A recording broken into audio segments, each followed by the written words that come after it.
How are you feeling? How long have you been here? 3 months, May 17th. And what brought you here? That's difficult to answer.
Eventually resulted in your being here in the hospital.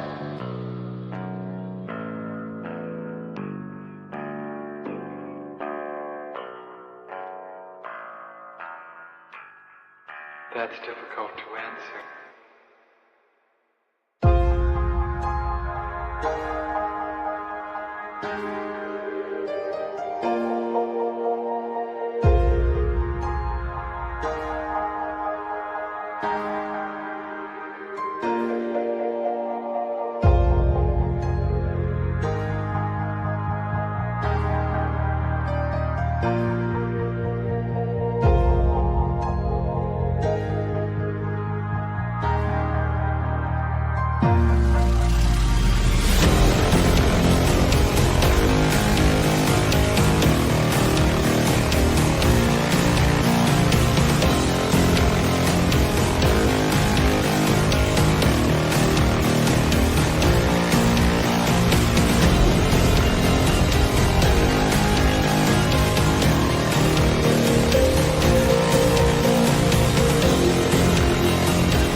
is the end. There's a noise inside my head of crying people facing death. Is this the end? Is this the end? Oh, I'm burning in the stone.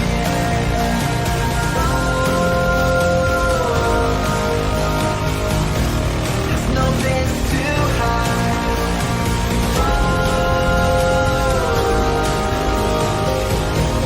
I'm burning in the stone.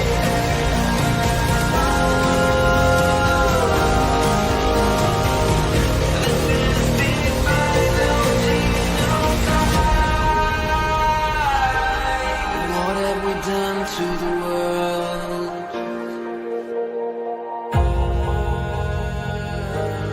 What have we done to the world?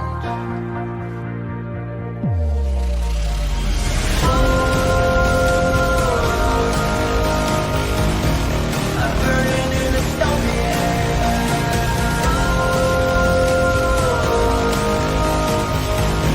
There's no place to hide.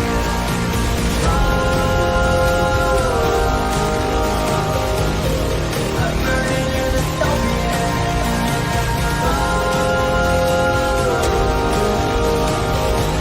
This is the final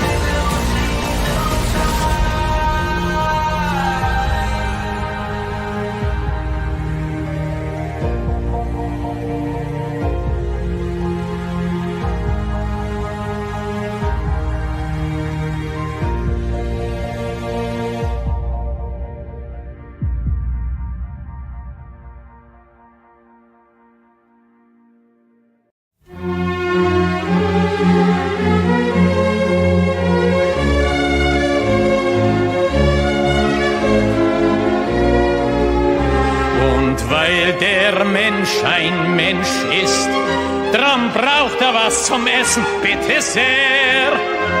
Es macht ihn ein Geschwätz nicht satt, das schafft kein Essen her. Drum links, zwei, drei, drum links, zwei, drei, wo dein Platz genossen ist, weil ich ein in die Arbeit einweist und weil du auch ein Arbeiter bist.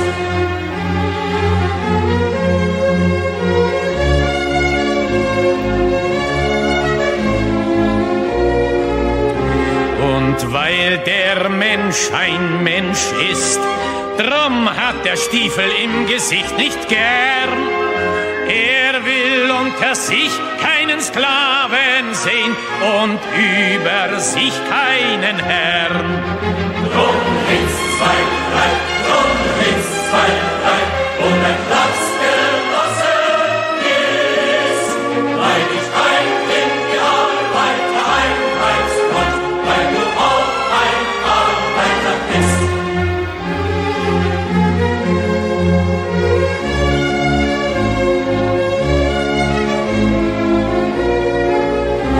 Und weil der Prolet ein Prolet ist, drum wird ihn kein anderer befreien. Es kann die Befreiung der Arbeiter nur das Werk der Arbeiter sein. Drum links, zwei, drei, drum links, zwei, drei, und ein Platz genossen ist, weil dich ein in die Arbeiter einreizt und weil du auch ein Arbeiter bist.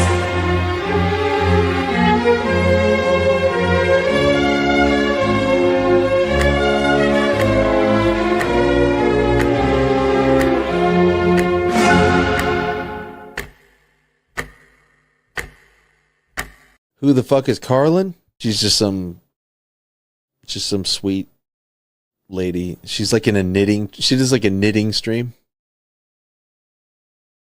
She's like a knitting YouTuber. She does knitting.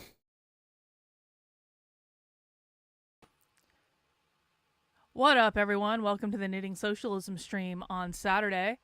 Hope you're all having a great week. Welcome to Socialism Saturday. Socialism Saturday is when we watch the real far left, the farthest of the far left, the most dystopian of the dystopian. If you want to know where every crazy idea comes from in the world today, it's the people we watch on Socialism Saturday. If you want to know where critical race theory and anti-racism education in schools comes from, it's the people we watch on Socialism Saturday. If you want to know who's doing gender ideology and queering and transing your kids in school, it's the people we watch on Socialism Saturday. If you want to know who's doing drag queen story hour and all the crazy stuff at Pride, it's the people we watch at Socialism Saturday. Actually, specifically the people tonight.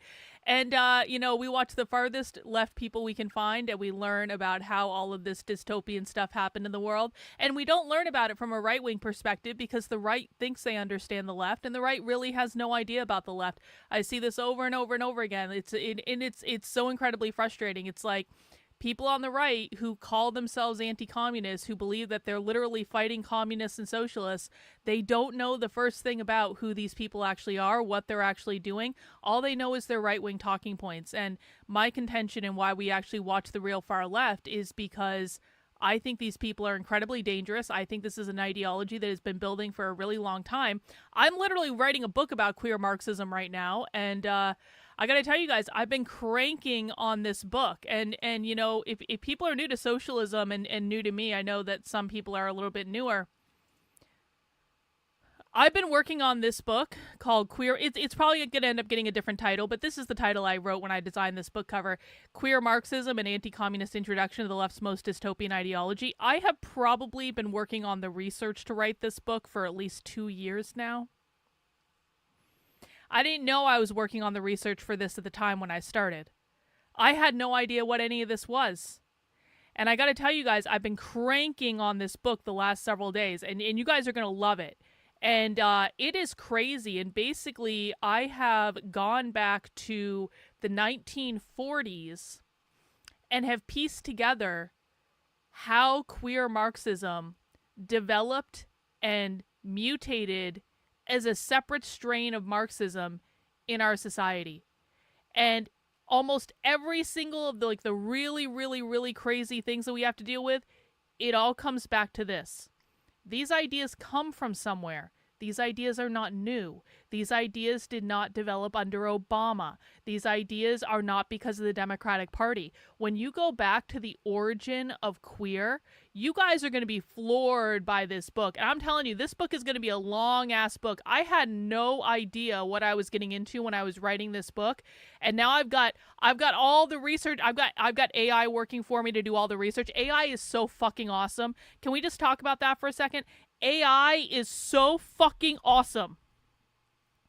I've got different AIs working on the research and the sourcing for this book, because what I have to do for this is I have to go back through all sorts of oral histories, and I have to go back through all sorts of primary source documents from the 50s talking about lesbian liberation and such shit. And I don't actually have to read all those documents by myself anymore. What I can do is load those documents, get AI to go find the documents, then load those documents into AI and say, AI, I need you to help me assimilate what this is all saying here. And it does it.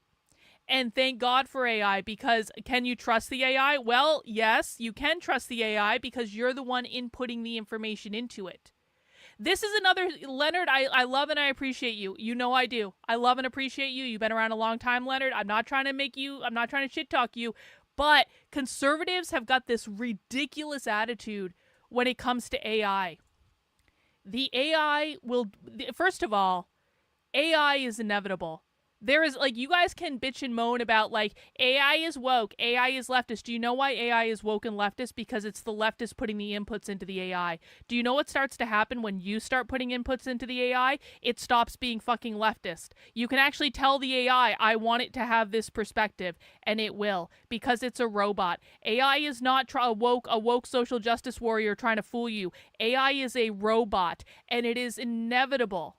It is inevitable. There is nothing you can do about this. And so what we need to start doing is embracing this and using it for things like assimilating massive amounts of primary source documentation that the human brain is not able to do the type of analysis that AI can do in instants. It is incredible. And because and by the way, I'm actually pitting two different AIs against each other. So I'm not just using one AI to do the research. I'm pitting two different AIs against each other. And I'm having one AI fact check the other AI, and I'm having the other AI build out on the because I'm pitting the different AIs against each other, I'm developing, I think, probably a really fuck off accurate, amazing, comprehensive history of the evolution of queer. And what I've learned from cranking on this project I've been doing research into this. It's not as though I'm only having AI do research. I've been doing research live on this channel for years. I have a massive amount of queer Marxism archived on this channel, and we're going to give you even more of that archive tonight. So it's not as though I'm doing none of the research. I know part of why I can make the AI work for me. People don't get this. Part of why I can make the AI work for me is because I know what questions to ask. I know who the major players are. I know what the themes are. And so, like, I can't just go into the AI with no background in this and say, write a book on the evolution of queer Marxism. That's not going to work at all. And if you don't believe me, just go and try it and you see how that goes for you. It's not going to work at all. What does work is you say, here is the history that I want to explore. Here are the major players. Here are the organizations. Here's the thread that I want to try to weave through this. Can you help me do this?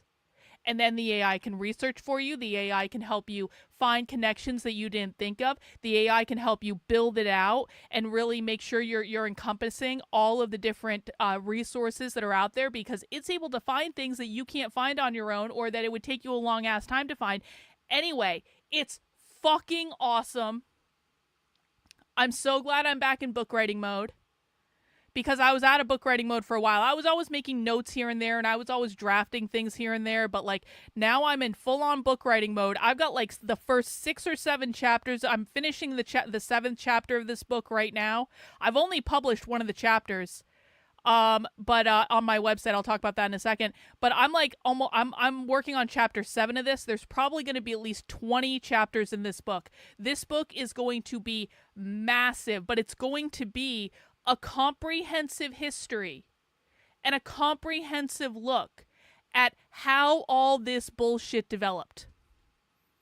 Because it's my contention that if you don't understand your enemy, and you don't understand where these ideas come from, and you don't understand their language, and you don't understand their perspective, it's my contention that you cannot beat these people if you don't understand them.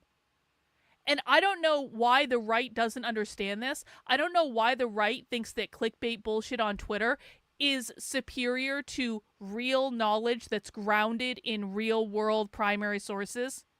The left has been doing this shit for 100 fucking years. And it's gone on right under our noses. It's been developing as this subculture ideology for a really long time, and this is not pure Marxism. We've talked about this on the channel before. We've talked about the idea of gain-of-function Marxism, which the contention always was, this was the mutation caused by the bat meeting the pig. It's like in the movie Contagion, right? At the very beginning of the movie Contagion, there's a pig, and there's a bat that flies into the pig coop, and the bat shits on the pig, and then the pig gets selected by a chef, and then the chef cooks the pig, and the pig has some sort of mutated strain of a virus that no one has ever seen before, and then a human eats the pig, and then that human becomes like ground zero for a worldwide plague that kills a lot of people. That's basically what we're talking about with queer Marxism. You have Marx, the foundation of Marx was always there, and then what you have is the gay rights movement. Because it did start with the gay rights movement. Fun fact, do you guys know, I didn't know this, do you guys know that the Communist Party USA in the 40s used to flat out reject gay people? Do you guys want to know how queer got started? Let me explain it. Back in the 40s, the Communist Party in the United States was basically controlled by Stalinists, and in their manuals, in the Communist Party manuals, it said that to be gay is a bourgeois attitude. They considered it to be a bourgeois privilege to be gay, and they didn't allow it. So gay men in the Communist Party had to get married to women to cover up for the fact that they were gay, so they could stay in the Communist Party because they didn't want to be accused of having a bourgeois attitude within the Communist Party. And eventually, around 1948, there were about 5 men who got really sick of this shit, and they held a meeting in Los Angeles, and they started what's called the Mattachine Society, which was the first gay rights kind of organization in the United States. But it was started explicitly because the Communist Party rejected gay men, and these were all gay men that started the Mattachine Society, and that was the beginning of all of this shit. So don't tell me that what we're dealing with queer Marxism is a straight evolution of Marx, because it just provably isn't. It was the offshoot of what happened when gay men were rejected by the Communist Party USA, and then they went and formed their own organization called the Mattachine Society, where they started making the argument that being gay was the same as being part of an oppressed class. That is the origin. That's when it started. In 1950, because the Communist Party rejected gay people. That's where it started. And basically what I'm doing is I'm starting at that point, and I'm taking you on a journey and an evolution all the way up through and by the way, wait until you guys hear about the 70s. The 70s was the perfect storm of bullshit. The 70s was the perfect storm of this queer liberation thing. There was a schism between the assimilationist queer rights people, or the assimilationist gay rights people and the anti-assimilationist anti-communist people. There was a schism that happened starting in about the 60s, but then in the 70s, you've got queer liberation is starting, which is really this hardcore anti-capitalist, anti-assimilationist ideology. You've got fat studies and fat activism starting in the 70s. You've got disability justice and crip theory starting in the 70s. You've got Foucault coming in there and winding through all of this shit. You've got reproductive justice, abortion rights. You've got lesbian separatism. You've got all these feminist organizations. The 70s, the chapter that I'm working on the 70s right now is over 12,000 fucking words long, because of all the different bullshit ideologies that just started bubbling up and then all congregating together under the banner of queer in the 70s. It's nuts. It is crazy. And so that's what I've been working on, and I've been really cranking on this book lately, and I'm really excited for you guys to be able to read it. And you can actually read, well, actually, don't even read this yet, because I actually already updated the first chapter. So I published the first draft chapter of the book on the Red Menace Collective Substack. That's redmenacecollective.substack.com. This is where I publish drafts of my book where you guys can read them before they're actually public. So you guys can provide feedback. You can get the content before it's made public. I've actually already updated this chapter. I have to post a new update to this, but I'm going to be publishing the draft chapters on the Red Menace Collective and doing an update to the first chapter probably in the next couple days. I'm going to start pushing this content out there, but I'm really cranking on just writing the content right now, and so that's kind of what I'm focused on. I got all my research set up and stuff like that. So you are going to be able to read draft chapters before this becomes an actual book over on the Red Menace Collective. I'm really excited for you guys to ultimately get your hands on the book. I'm really hoping to finish, I mean, actually pretty quickly.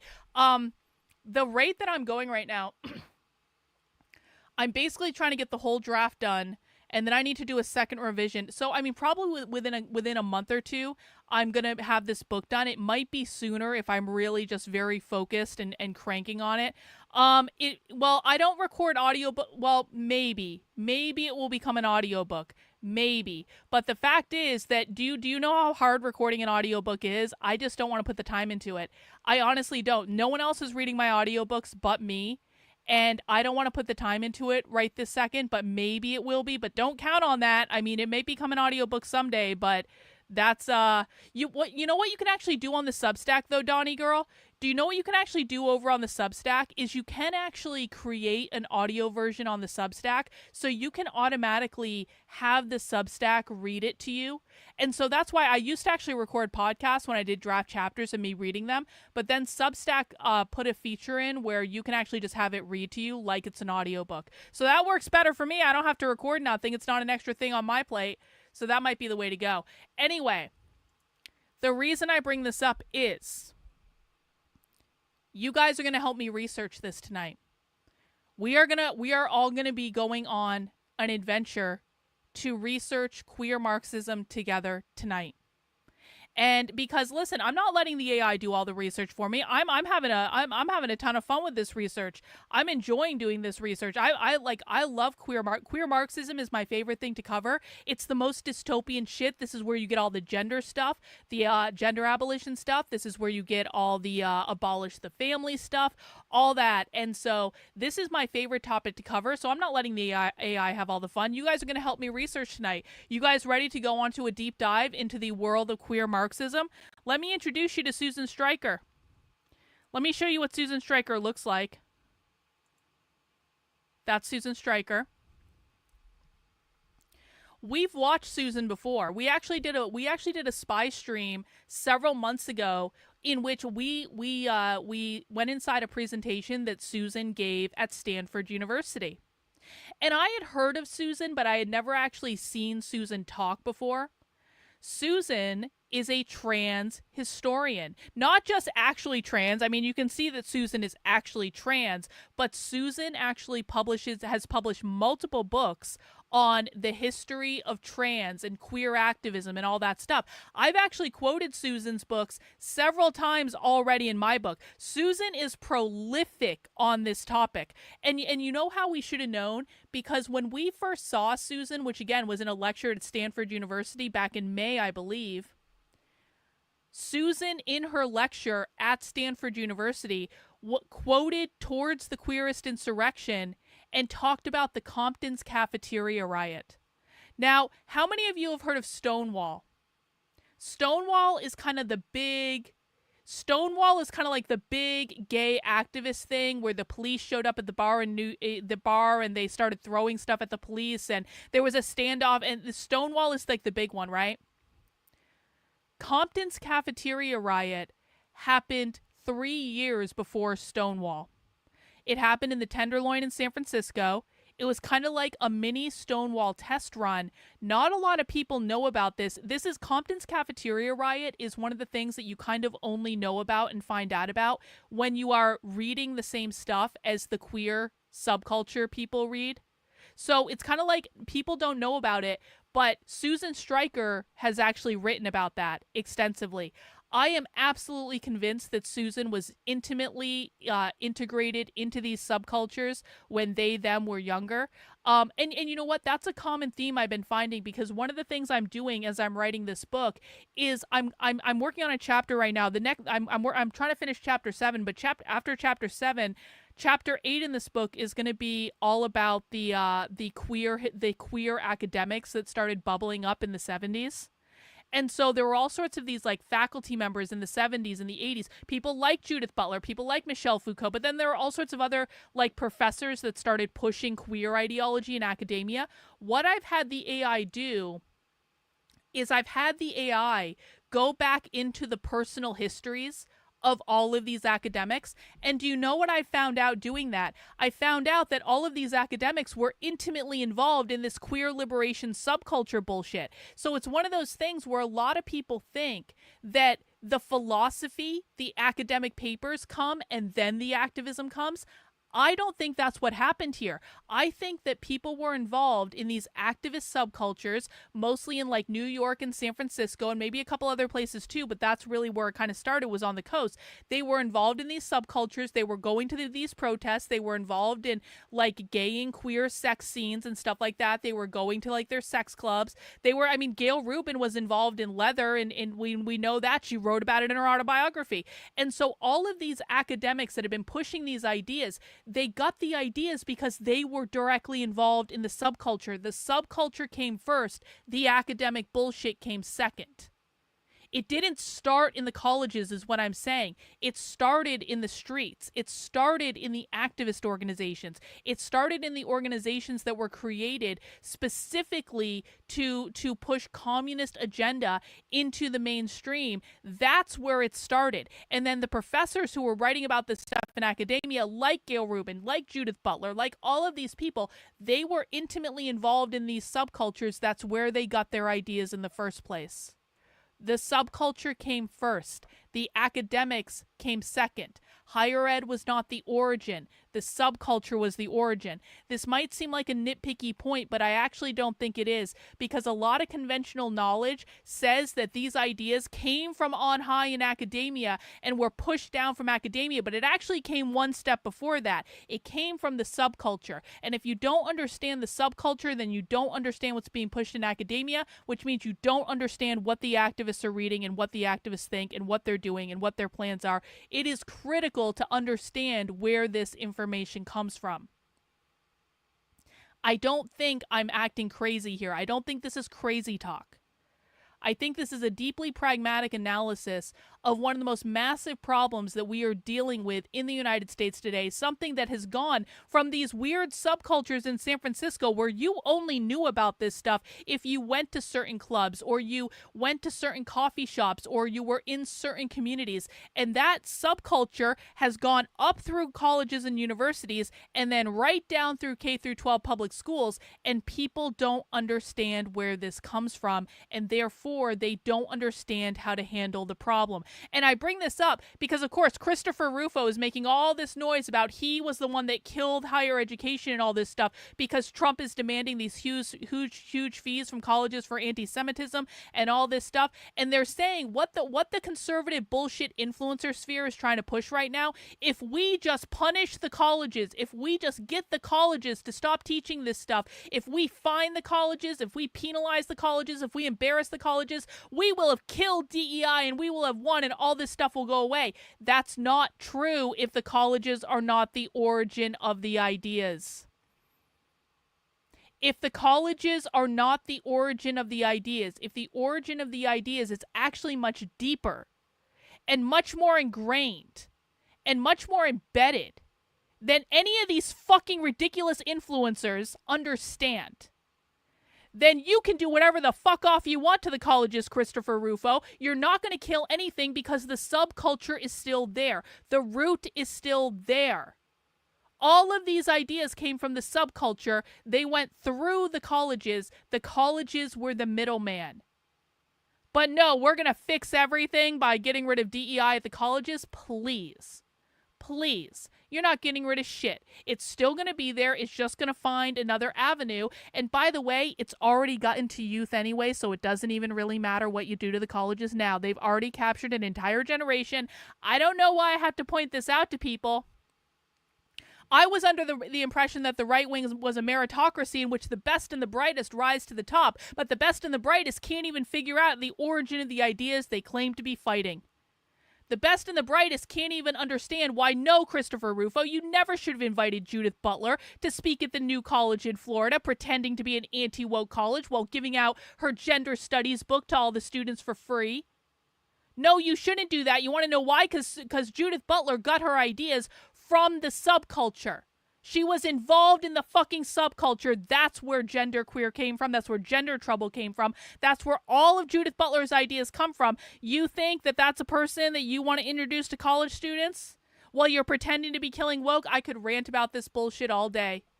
These people are such con artists, it's not even funny. Anyway. Kevin Michael, because the right is systematically lazy and entitled. Aren't they ever, Kevin Michael? I appreciate the super chat, guys. On Socialism Saturday, I do have a nominal $100 super chat goal. If you appreciate the work I do, breaking down the far left to you guys, helping you guys understand it, showing you where these ideas come from, telling you stories about how all this developed that literally no one else on the internet is telling you, please feel free to throw in a super chat. I would like to reach the $100 goal as soon as possible. The sooner we reach the goal, the happier I am for the rest of the stream. I am significantly less likely to yell. I'm significantly less likely to haze people if that goal is met. I'm just saying, you can buy my niceties. You can make me nicer by meeting the super chat goal without me having to beg you. That's all I'm saying. Anyway, so on the stream tonight, we're going to be doing some deep dive research by listening to Susan Stryker. Susan Stryker is one of the historians that's documented a lot of this stuff, and I want to know what Susan Stryker has to say. See, you guys all love the yelling until I'm yelling at you. You guys all love it when I'm yelling at other people. And then I start yelling at you, you get all your feelings in a bunch, you start whining and complaining, and all of a sudden you're banned in my chat, and then you have to beg me on Twitter to unblock you, and all this stuff. Everyone likes the yelling until they're the target of it. Don't try to make me, don't.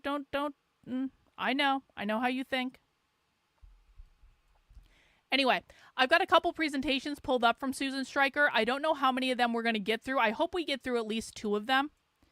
This is a presentation that Susan Stryker did 6 years ago. I cannot believe 2019 was 6 years ago. Holy shit. This is at the University of Cambridge. And I got to tell you, I'm very intrigued by the title of this presentation. Beyond the binary, trans and queer as a disruptive technology, transgeneration, or becoming with my monstrous kin. What the fuck does that mean? I don't know. We're going to find out. By the way, did you guys know that Susan Stryker, at least when she gave this presentation, was a professor at the University of Arizona? Oh yeah, gender studies professor at the University of Arizona. Just saying. I have this presentation. This is a little bit newer. This is actually last year from the CUNY Graduate Center, so City University of New York. When Monsters Speak, Susan Stryker in Conversation. That looks like it could be a good one.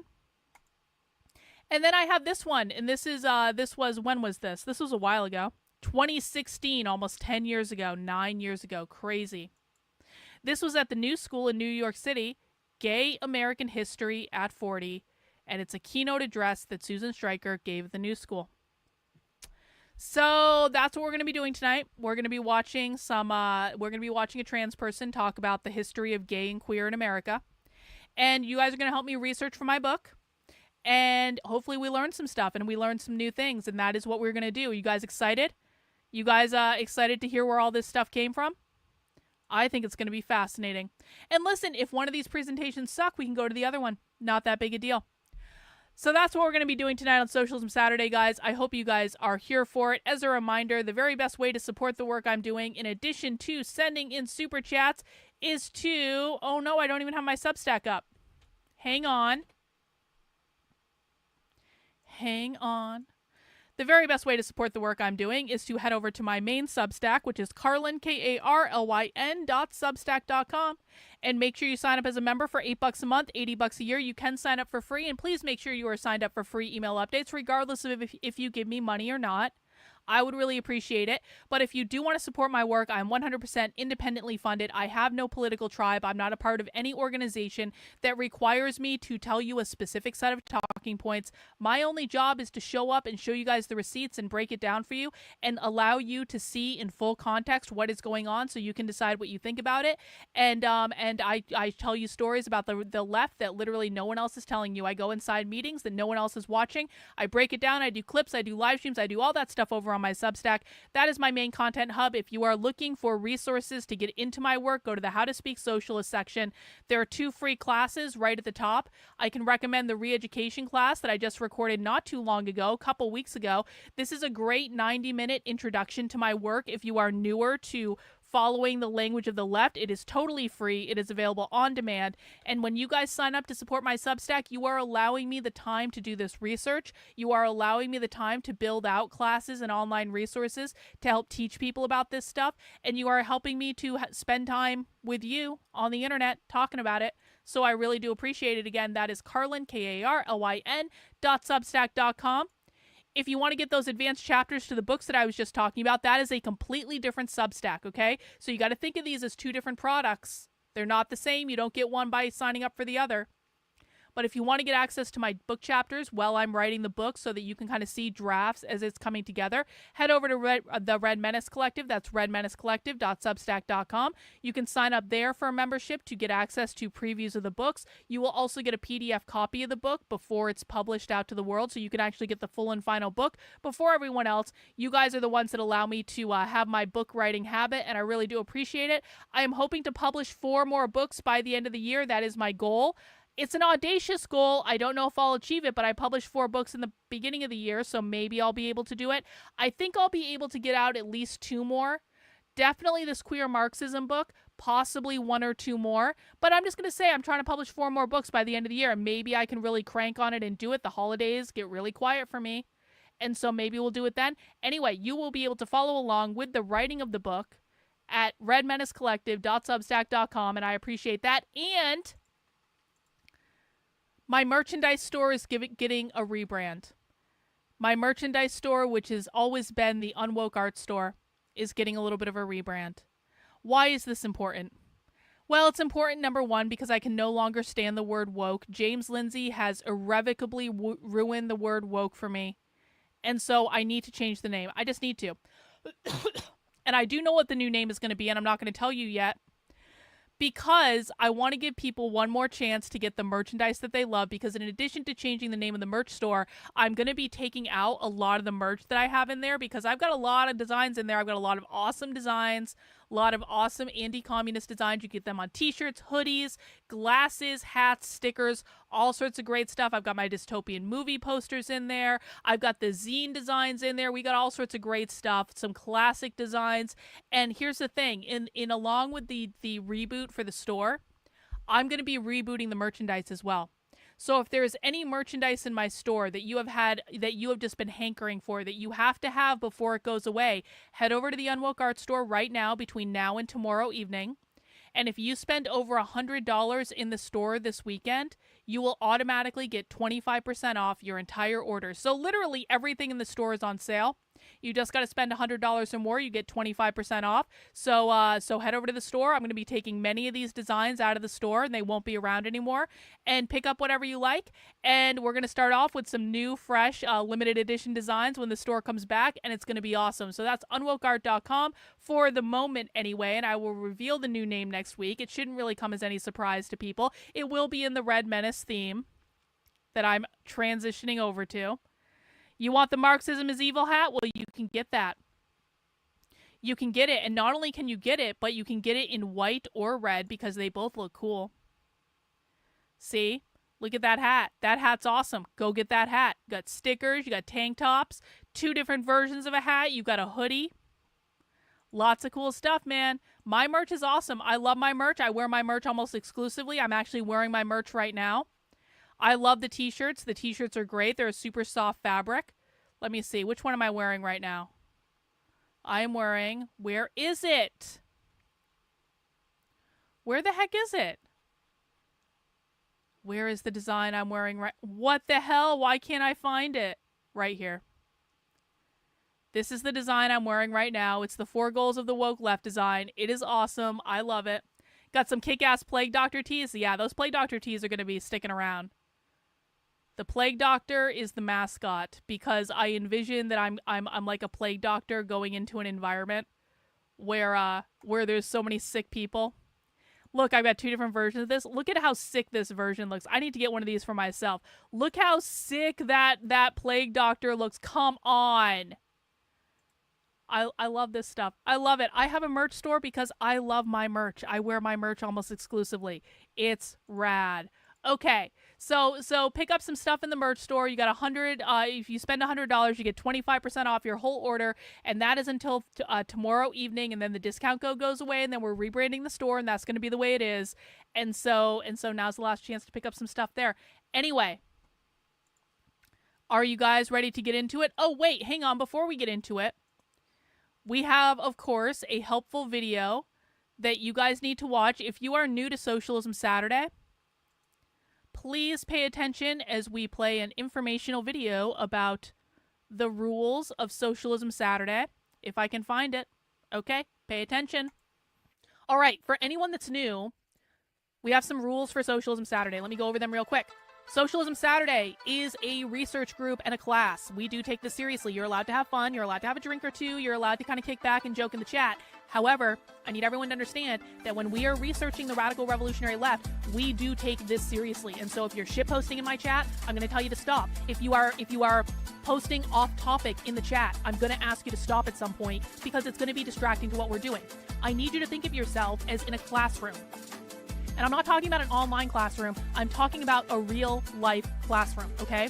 When you walk into a real-life classroom, I am the teacher, you are the students. You are sitting in the desk. I am sitting in the front of the classroom. I'm standing there teaching you what is going on. If you were in a real-life classroom, you wouldn't walk in, start throwing shit at the wall, yelling, saying, I disagree with you because my best friend said something different. That's not allowed.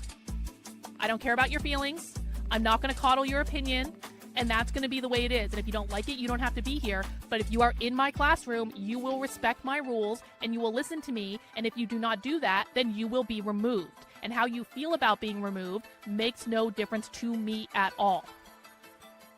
The expectation is if you're going to be here and you're going to be watching socialism with us and you're going to be participating in the chat, you are doing it because you are serious about learning this topic and understanding this topic. The minute that I think that you're just fucking around or you're trolling or something like that, you're going to get put in a timeout or permanently banned, and that's just going to be the way it is. Rule number 2, don't be a dick.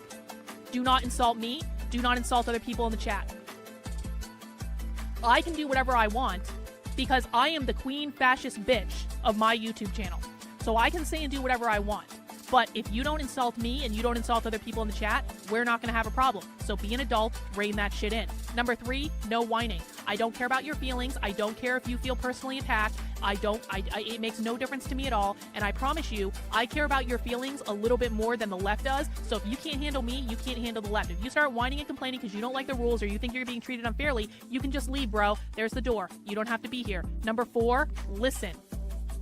Our job here and why we do Socialism Saturday is to listen to what the left is saying, to listen to what real leftists are doing in the real world. This is not to support your confirmation bias. This is not to support any conservative bullshit narrative that you may have heard on Glenn Beck that one time. This is not to be what you want it to be. This is to engage with reality.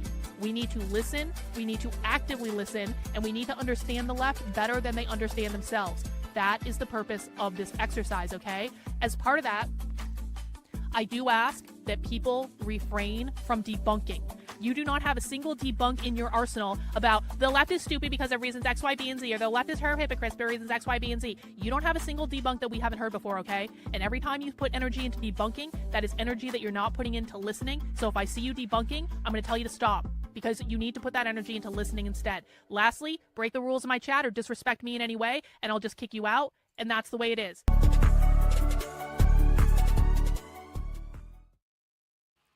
All right, everyone, those are the rules of the chat. Please do let me know if you have any questions. But the big thing I want new people to know is, listen, this is not your normal stream on the internet. We are actually researching here. This is serious. We do take this seriously. There are people who've watched socialism with me for years and years and years.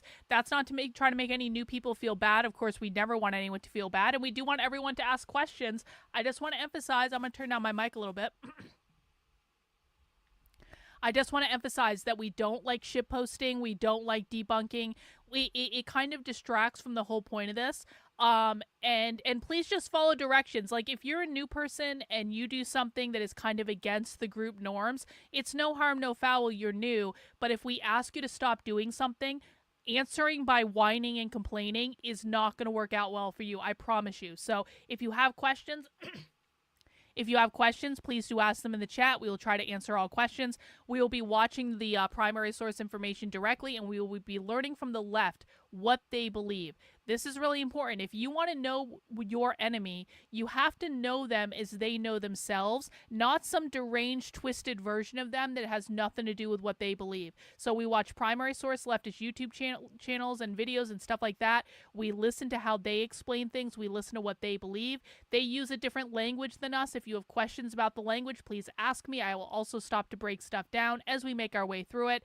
And we're going to have a good old time, I think. Because I love this stuff, and I'm obsessed with it, and it's the way it goes. So everyone, please mount the like button for me if you would be so kind, and we're going to get started with our Susan Stryker evening of queer history.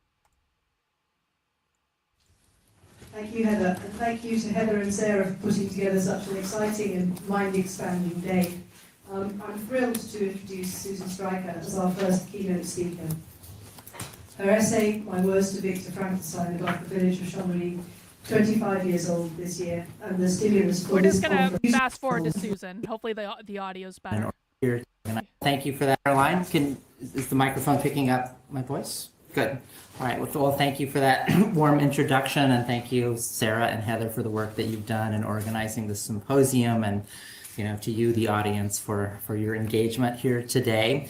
And I also especially want to thank the other participants for a really stimulating set of papers. That, maybe this is just very narcissistic of me, but I was seeing all of these like threads of connection between work that I do, and I think that's really a testament to the curation of the day.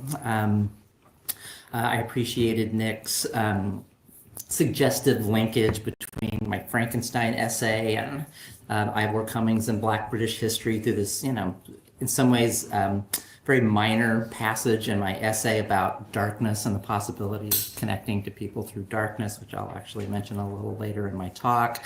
Topher. Hang on. I just want to quickly send my thoughts to Tolkien fan. Not feeling very engaging. I'm going to go watch a video without the chat showing. Had to put my cat to sleep this morning. I'm really sorry. I'm really sorry. It's gonna make me cry just talking about it, which I know is not helpful, but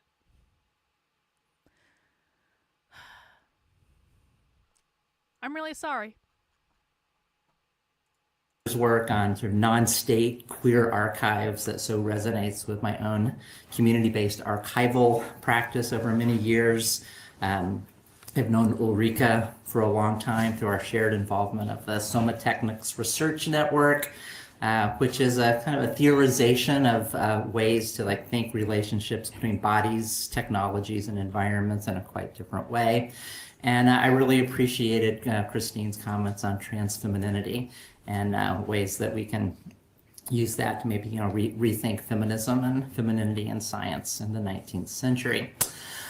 I see on the program that I've been given a 2-hour time slot in the program. I just want to reassure you I will not be speaking for 2 hours. I plan to speak for less than an hour, which will give us ample time for discussion and commentary afterwards. I'm happy to take whatever comments you have on my presentation, but I really hope that it can be something far more synthetic, bringing together the strands of everything we've been talking about in here today, as well as whatever you as the audience, want to add into the mix. I have to confess, I'm a little flustered and self-conscious at having my words to Victor Frankenstein positioned as a point of departure for today's event. I would feel very pompous and self-indulgent indeed, talking about something described in the program as one of the late 20th century's most provocative queer manifestos, except for the fact that that queer manifesto doesn't exactly feel like my work in any exclusive or possessive sense, in spite of it drawing on intimate details of my life. Rather, it feels that it has always had a life of its own, and that I merely contributed substance to its form and had the unique experience of having it enter the world through me.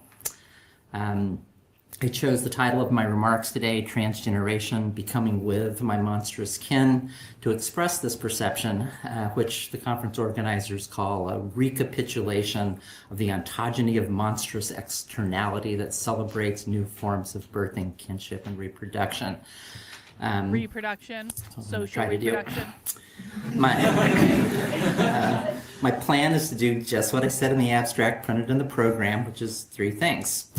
First is to offer up a myth of origins, a birth story, with the caveat that we all recognize that all such narratives of kinship are fictive. Second, to chart the trajectory of the work and its reception over the past 25 years, to offer one. There is no correlation between the left and hallucinogens. I know they say there's no stupid questions, but that's kind of a dumb question. Map of the development of queer studies and the emergence of trans studies. And finally, to offer some closing remarks on where I see trans studies, the field that queer manifesto has helped launch in some way, to see where that field is at the present moment. So, first section, the monstrous birth. Until today, I have never tried to reconstruct a birth story for my words to Victor Frankenstein, and I actually had a lot of sort of nerdy historical fun trying to piece it all back together after 25 years. I kept thinking over and over again of Joan Scott's brilliant article on the evidence of experience and of the tricks that memory can play, the different ways that feelings and facts can be true, and the importance of documentation. But I think I've got a story that works. In early June 1993, when I wrote my words to Victor Frankenstein, I was a month away from turning 32 years old, and was less than a year into my public gender. Okay, hang on. We need to play a game called Fun with Math. 1993. Hang on. Oh my God. 1993 minus 32 means that Susan Stryker was born in 1961. That means that Susan Stryker was probably intimately involved in the ACT UP movement in the 80s. I'm betting. Transition. Although I'd always felt trans my entire life, it had taken me a while to figure out exactly what to do about those feelings. Actually, let me chat GPT. I had been out to as trans identified to my first long-term partner as far back as 1980 when I was 19 years old. And by the later 80s, I'd become involved as Susan Stryker in radical sexual subcultures in San Francisco while still maintaining my. Is this literally not what I just said? Is this literally not what I just said? Literally 2 minutes after I said it. The people who are pushing this stuff in academia are involved in these queer subcultures that existed in San Francisco and New York. That is where they're getting the ideas from. The ideas are not coming from academia. They're coming from the subcultures. I swear I didn't even watch this. I predicted she was going to say that. Holy shit. Been out to as trans identified to my first long-term partner as far back as 1980 when I was 19 years old. And by the later 80s, I'd become involved as Susan Stryker in radical sexual subcultures in San Francisco while still maintaining my ostensibly male identity in daily life and in my doctoral program in U.S. history. And by the way, I just chat GPT. This Susan Stryker was not involved in the ACT UP movement, but literally the essay that Susan Stryker is talking about right now in this talk specifically mentions the ACT UP movement, and Susan Stryker was very influenced by the ACT UP movement in the writing of the essay that they're giving the talk about right now. That's crazy. Always right, never doubted it. Yep, people on the channel will learn. You guys will learn that I'm always right. I'm just going to go back and listen to that again. This Victor Frankenstein essay literally mentions the ACT UP movement. But I think I've got a story that works. In early June 1993, when I wrote my words to Victor Frankenstein, I was a month away from turning 32 years old and was less than a year into my public gender transition. Although I'd always felt trans my entire life, it had taken me a while to figure out exactly what to do about those feelings. I had been out to as trans identified to my first long-term partner as far back as 1980 when I was 19 years old.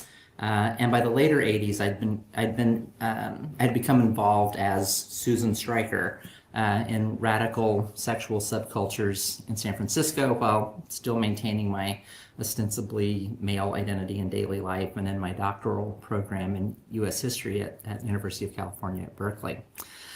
But it did not yet feel possible to be both trans. I'll bet you anything that she knew Judith Butler. Hang on. Did Susan Stryker know Judith Butler? I want to know when they met.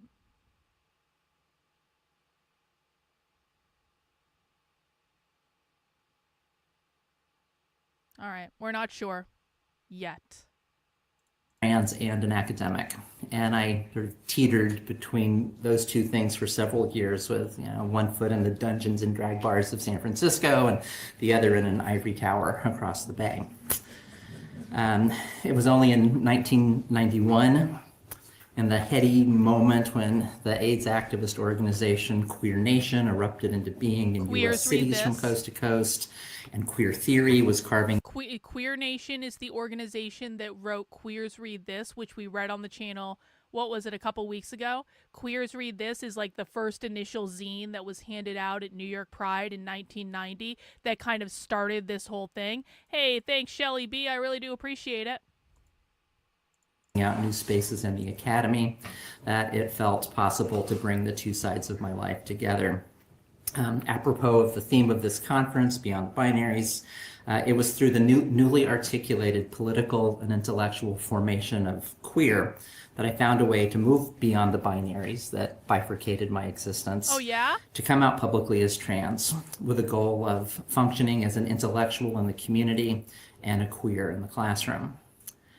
I started taking hormones that summer and began a year-long process of, dotting the I's and crossing the T's to socially and bureaucratically exit one gender. Can I elaborate on what they mean by kinship? Okay, so one of the goals of queer Marxism is to abolish the nuclear family. They want to abolish the nuclear family because they believe the nuclear family is the literal means of reproduction of capitalism, where we don't get the continuation of capitalism without the nuclear family. So if they want to instill a Marxist society, they have to get rid of the way that people are raised with what are called capitalist values. One of the reasons they want to abolish the nuclear family is because the nuclear family emphasizes a form of biological kinship, which means that you are closest to the people that you're actually biologically related to. It also sets up this establishment where your access to healthcare and resources like money are specifically tied to who your nuclear family is. So queer is against normative. Normativity is what upholds capitalism. And so how they're pushing back on the normative nuclear family is they want to queer the nuclear family by establishing alternate forms of kinship, which in this case means alternate forms of family relations, like families of choice, things like that, polyamory, going outside of the monogamous nuclear marriage and stuff like that. The queer Marxists don't actually support marriage as an institution, not even gay marriage.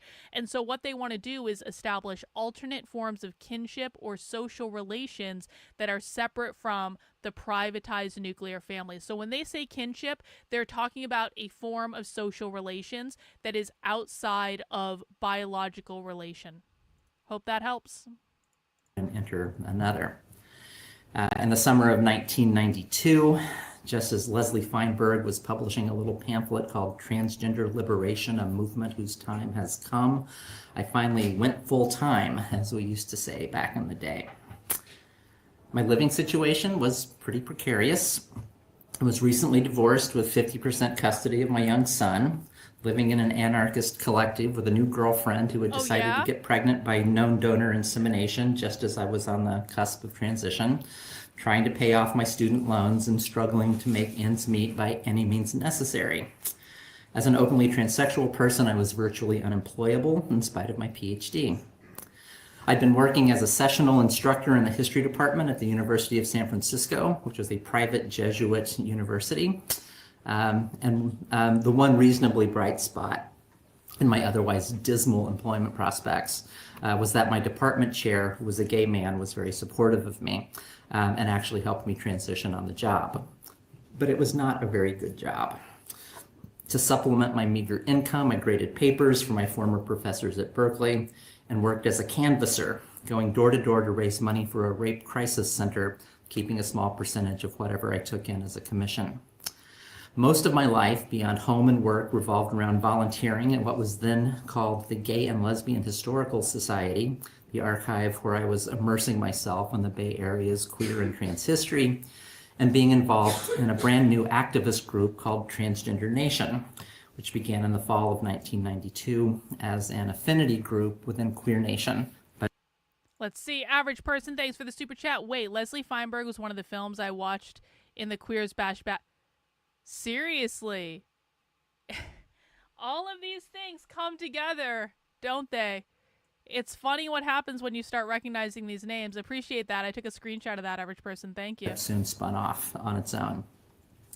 Sometime early in 1993, I saw a flyer on a bulletin board in the USF History Department advertising a small interdisciplinary arts, humanities, and social sciences conference, Rage Across the Disciplines, to be held June 7 through 10 at California State University, San Marcos. Queer work was explicitly welcomed, and I was intrigued and thought it might be a good venue for me to make my debut as a trans academic. The organizers encouraged both performances and papers, and with the deadline for abstracts falling quite soon after I'd first noticed the paper, I entertained myself on my long commute home on public transit by imagining what sort of paper or performance I might like to present. Over the previous year or so, as I negotiated the medical psychiatric complex in pursuit of my gender transition, I'd thought repeatedly of the scene in Mary Shelley's Frankenstein where the monster talks back to its maker to tell the story of its coming into being differently. I thought it might be clever to adopt the persona of a transsexual monster, something akin to Peter Boyle's interpretation of the creature in the movie Young Frankenstein, delivering a paper about a transsexual reading of Frankenstein at an academic conference. Grace notes of ironic self-reflexivity, queer campiness, and Judith Butler's then recent theory of gender performativity hovered near in the background. Judith Butler, there she is. When I got home, I There's thumbed our through my copy of Frankenstein, searching for some evocative hook to use as a title, and found it in the description of the location of the monster's conversation with Victor on the glaciers of Mont Blanc above the village of Chamonix. I wrote up a little abstract proposing a hybrid performance paper, stuck it in the mail the next morning because I would not have internet for another year. Snail mail in those days.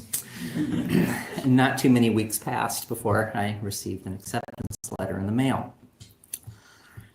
I should confess right now that I'm a procrastinator by nature. On top of which, life in the first half of 1993 was full to overflowing with the activities that fed my stomach and fed my soul. I spent untold hours riding the bus from one thing to the next. My partner gave birth in February, and making room for new life cut deep into what little sleep I was already getting. Besides the children to care for, I had stacks of papers to grade, mile after mile of doors to knock on and ask for money, box after box of archival material to sift through. March turned into April and then to May, and I had barely even started that conference paper. Mostly, I had just checked out some books of Frankenstein criticism from the library at Berkeley. No worries, and if the semester was right around the corner, and I'd get that paper done. But the annual meeting of the American Psychiatric Association was taking place in San Francisco that year. Oh, I just made my text just got really big for a second. Please stand by. Oh, we are experiencing technical difficulties. But the annual meeting of the American Psychiatric Association was taking place in San Francisco that year, starting on May 23rd, and Transgender Nation was planning a protest action. There was to be a meeting of the Gender Identity Disorder Working Group to propose updates and revisions to the language in the APA's Diagnostic and Statistical Manual pertaining to what is now called gender dysphoria. We wanted to register our dissent over the pathologization of trans lives by disrupting the workings of the group. We learned which room the GID working group would be meeting in, forged conference credentials, were planning to sneak in, super glue the door shut, plaster it with Transgender Nation crack and peel stickers, take photos of it to send to the press, along with a manifesto about trans depathologization. Ann Ogborn, the central figure in Transgender Nation, would also deliver a speech about the action later that day. See, this is how the left thinks about these things. So this is going to be an incident that I'm going to have to write about in the book. So what are they saying? There was a meeting of the American Psychiatric Association. They wanted to classify transgender as a mental disorder. And so what did the trans activists do? They find out about the meeting. They forge documents to get in, and they go in and they're deliberately disrupting the meeting as a political act. They've already made plans to have photos and press coverage and all that stuff. They've already got that set up before they even go do the action. They're not doing it just to be disruptive. They're doing it probably because they were inspired by the ACT UP movement to go and basically be really disruptive against people who are presenting against things they disagree with. And all of this, so people can recognize these tactics, right? The left has done these tactics over and over and over again. Anytime a speaker comes to college campuses that they don't like, they go and they do a direct action to go and proactively disrupt the talk. This all comes from somewhere. These ideas and tactics come from somewhere, and it comes from the ACT UP movement that started in the 80s that was inspiring to Susan Stryker so much that Susan Stryker wrote an essay about it. Everyone see how this works? A rally outside the Moscone Convention Center organized by a group called Dendron, Survivors of Psychiatric Abuse. Well, suffice it to say, things did not go according to plan. The night before the action, when we were scheduled to meet to go over logistics, I was delayed with childcare responsibilities. Some things about queer family are no different than other families. The message that I'd sent that I was going to be late was never delivered, and the rest of the group decided on the spur of the moment to go and graffiti the convention center without letting me know how to reach them.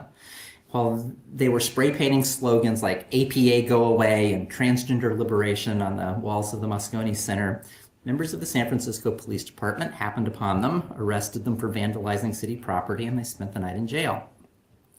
The story of the arrests and the photos of the graffiti wound up on the front page of the San Francisco Chronicle the next day, and that impromptu action turned out to be far more attention-grabbing than the one that we had actually planned, albeit far more traumatic for those arrested. Jail is a hard place for everybody, and being trans makes it even worse. I found out about the arrests the next morning and spent hours dealing with the aftermath. Hang on. So Devil's Advocate responded good when they said they got arrested. They want to get arrested. What did Susan Stryker just say? They got more publicity by getting arrested, which is good for them. That's all they want. But then they would have if they hadn't gotten arrested. So, I mean, like, this is one of the things that the right doesn't understand. The college students want to get arrested.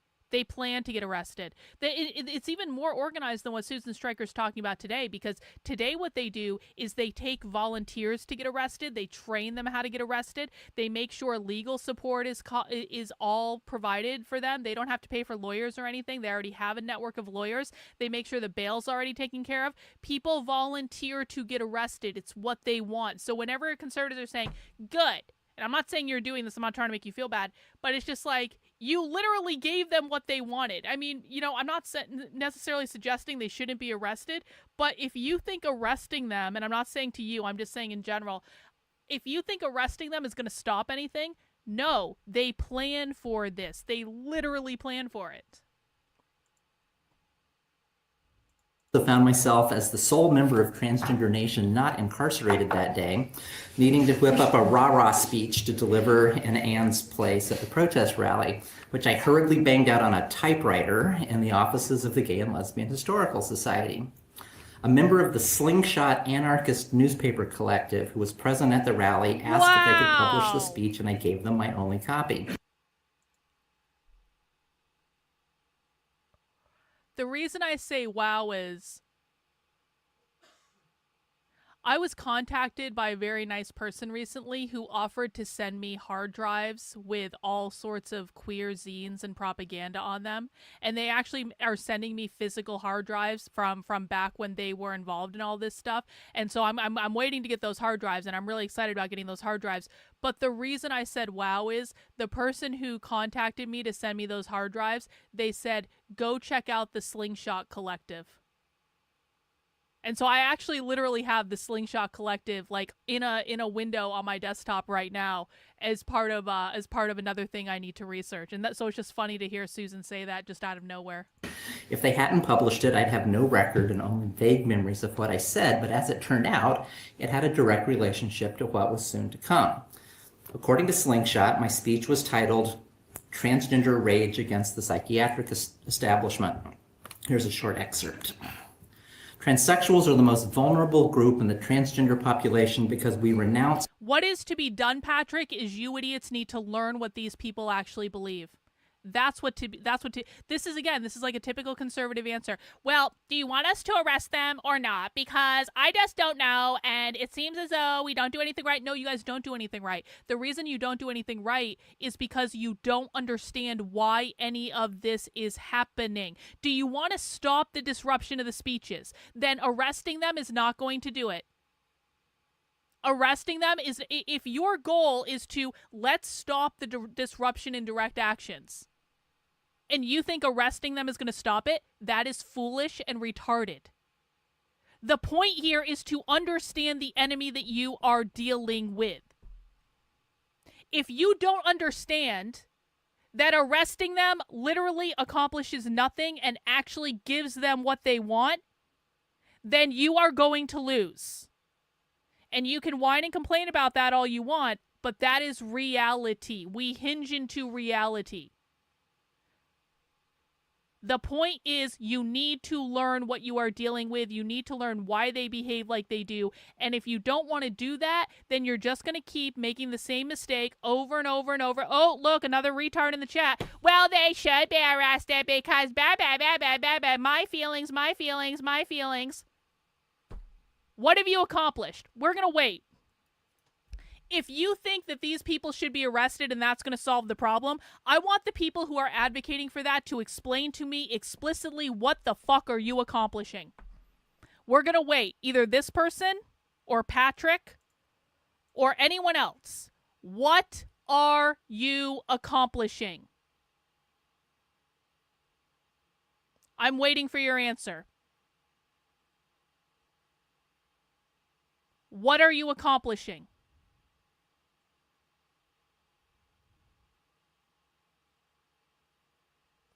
If arresting them is oh so important, and arresting them is going to solve the problem, and that's all you need to do, then you should be able to explain to me clearly in the chat right fucking now, what are you accomplishing?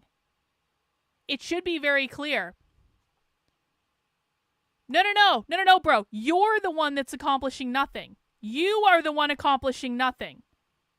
They accomplish nothing. They own our entire fucking culture. What do you accomplish? Have you ever even been on the channel before? Should I even be talking to you? Are you smart enough to be here? Let's see.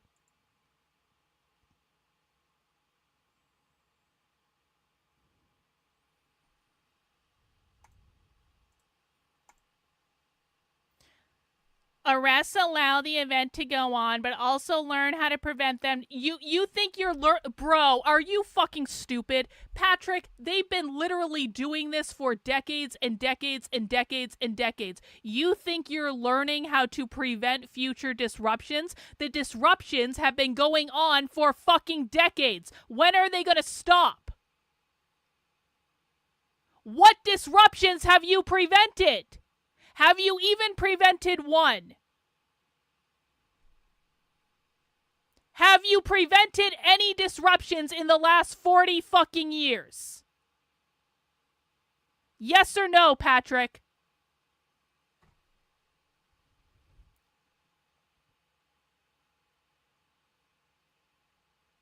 The media reports on it every time, and yes, they would still want to get arrested because they're going to turn themselves into martyrs and become heroes in their community. Oh my God. This is why we lose. This is why. Conservatives just don't get it. They don't fucking get it. They really don't fucking get it. They really don't fucking get it.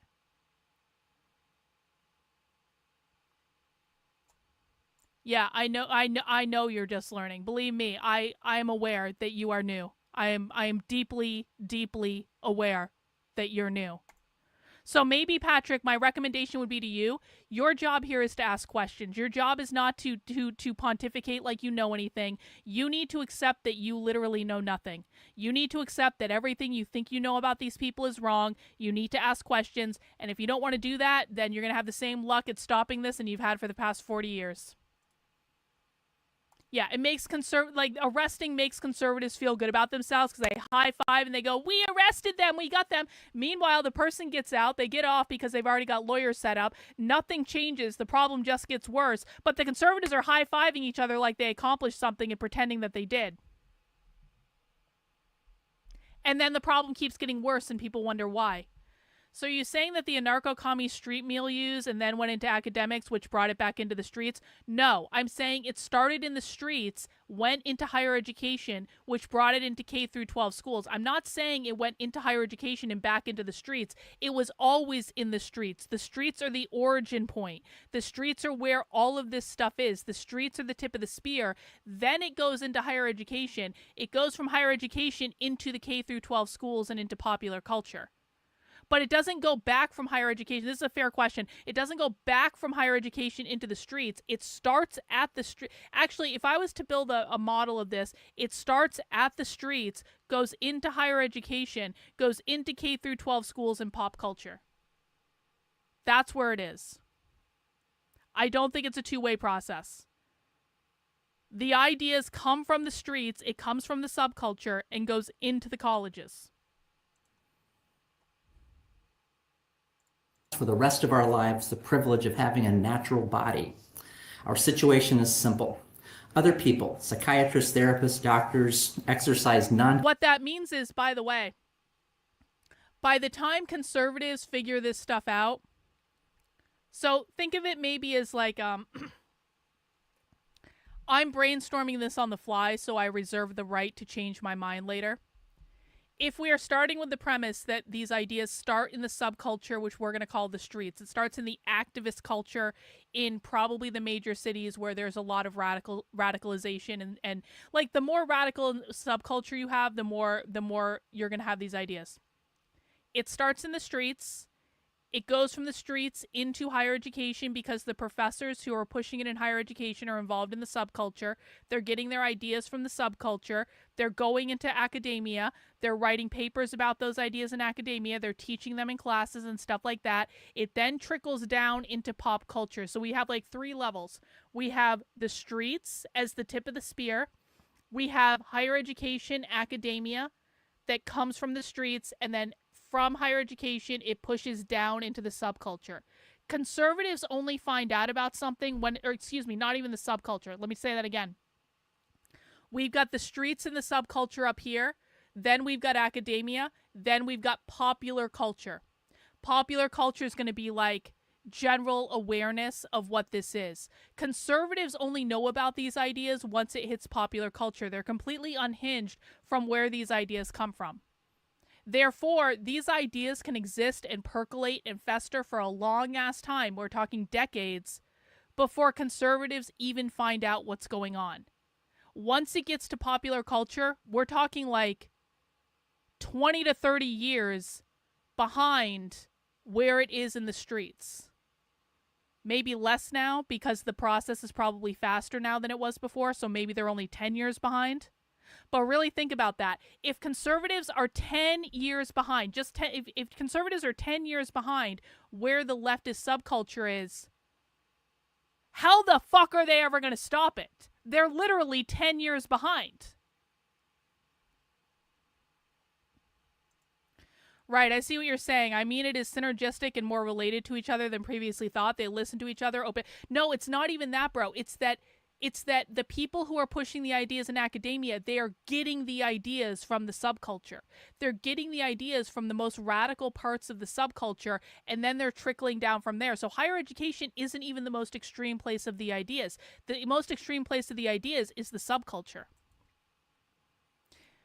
I always pictured it, academia comes up with the crazy ideas. Well, see, that's what I thought too until I started really getting into the queer Marxism stuff. That was my original position, was it was academia to subculture, but no, it's subculture to academia. I promise. And you're going to be able to see this when you read the book. You're going to be able to see this very, very clearly. I promise you.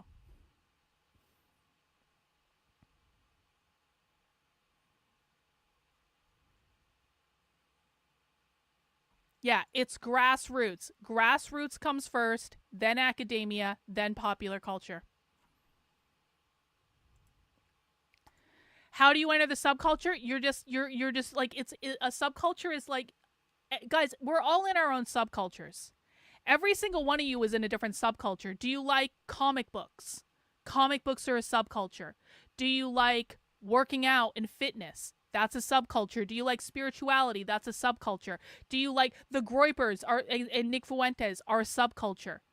MAGA boomers are a subculture. Like, we are all in these different subcultural groups, which are basically people that have common interests tend to find each other and hang out and talk about those common interests. So if we're talking about like the queer liberation movement, which really started in New York and San Francisco, we're talking about usually gay people that are going to sex clubs and going out to like gay clubs to try to find partners and sex and that sort of thing. And they form these affinity groups around the subculture that they're in. That's where it started in. But every single person is in a subculture. It's just kind of like a subculture is another way of saying people that you like, that you hang out with, that you do stuff with. You know?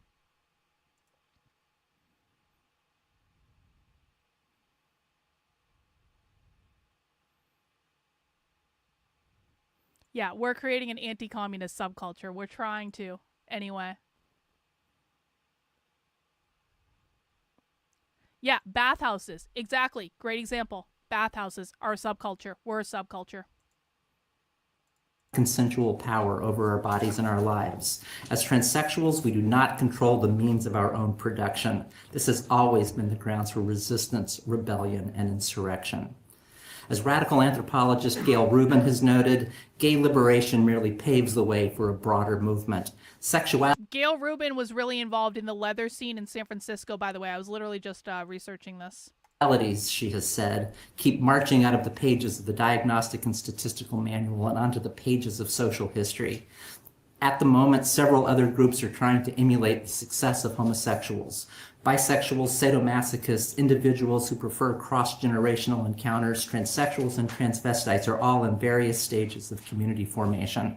End quote. And I would also add, we are in various stages of revolt. As transgender activists, we believe, in the words of our Stone Butch comrade Leslie Feinberg, that transgender liberation is a movement whose time has come.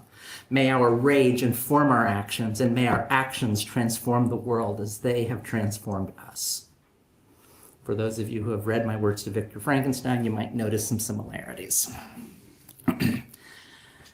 I remember hearing the lesbian performance artist Holly Hughes saying once that the secret to creativity is a firm deadline and an empty bank account. That was certainly true for what happened next. My bank account was always empty in those days, and the Rage Against the Disciplines conference was coming up in less than a week. My paper was still just a twinkle in my eye, and why are you bringing bullshit conservative talking points into my chat that have nothing to do with what's being discussed? Have you heard them talk about the age of consent? Or are you bringing a bullshit conservative talking point into my chat? Answer my question. I don't even know why this has any relevance to what we're talking about at all. So why are we bringing it up?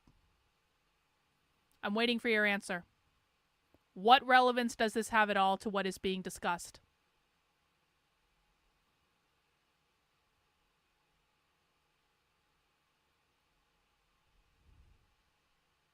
It was mentioned. Okay, let's go back and see. If it was mentioned, then you should already know the answer. Let's go back and see. We'll rewind quite a bit. Establishment. Here's a short excerpt. Transsexuals are the most vulnerable group in the transgender population. Cross-generational encounters. That's what you heard as pedophilia. Okay. Let's listen. Do you guys think that intergenerational could actually mean something other than pet? Are conservatives so fucking obsessed with pedophilia that you guys hear it everywhere? The answer, of course, is yes. You're so fucking obsessed with pedophilia, you hear it everywhere. Because we renounce for the rest of our lives the privilege of having a natural body. Our situation is simple. Other people, psychiatrists, therapists, doctors, exercise non-consensual power over our bodies and our lives. As transsexuals, we do not control the means of our own production. This has always been the grounds for resistance, rebellion, and insurrection. As radical anthropologist Gail Rubin has... No. This is not correct. Do not bring bullshit into my chat. My God, here we go. Noted, gay liberation merely paves the way for a broader movement. Sexualities, she has said, keep marching out of the pages of the Diagnostic and Statistical Manual and onto the pages of social history. At the moment,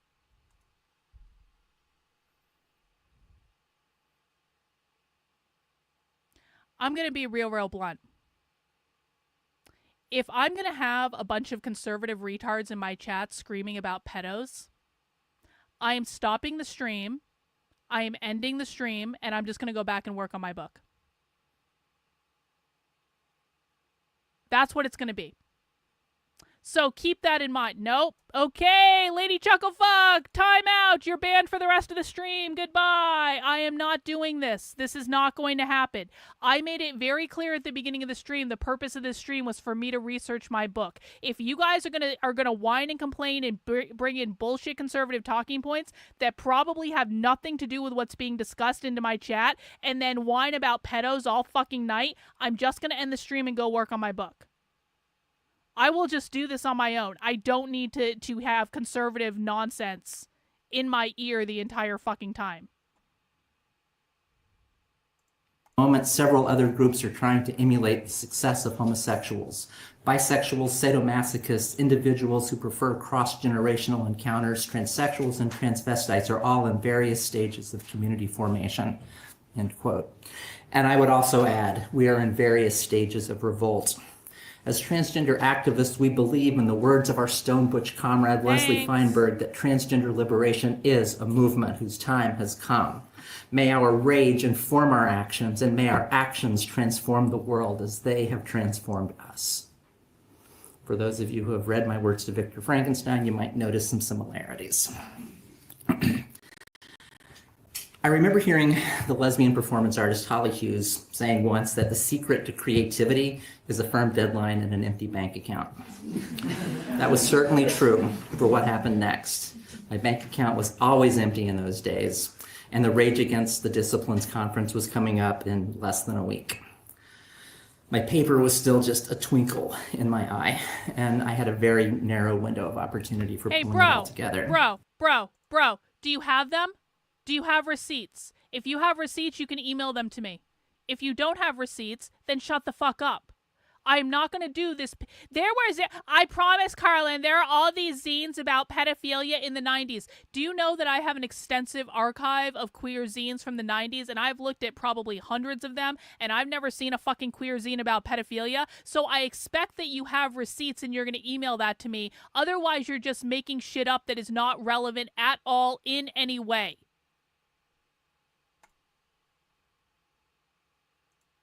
I had been journaling about it, had felt the mood turn from the sort of arch and wry voice that I had initially imagined for the monster into something more rageful.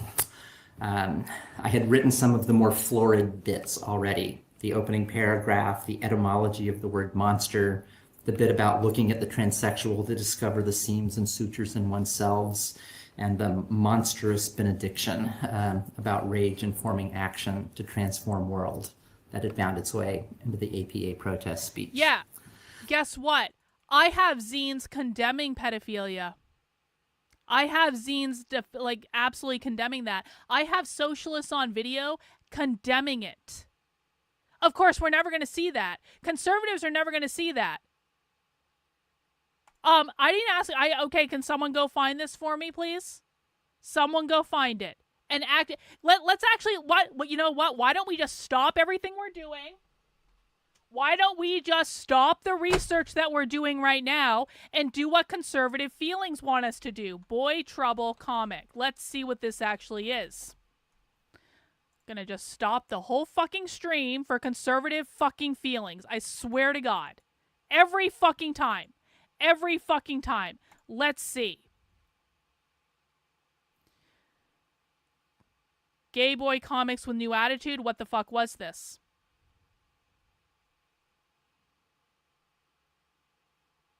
Is this what we're talking about? Oh, good.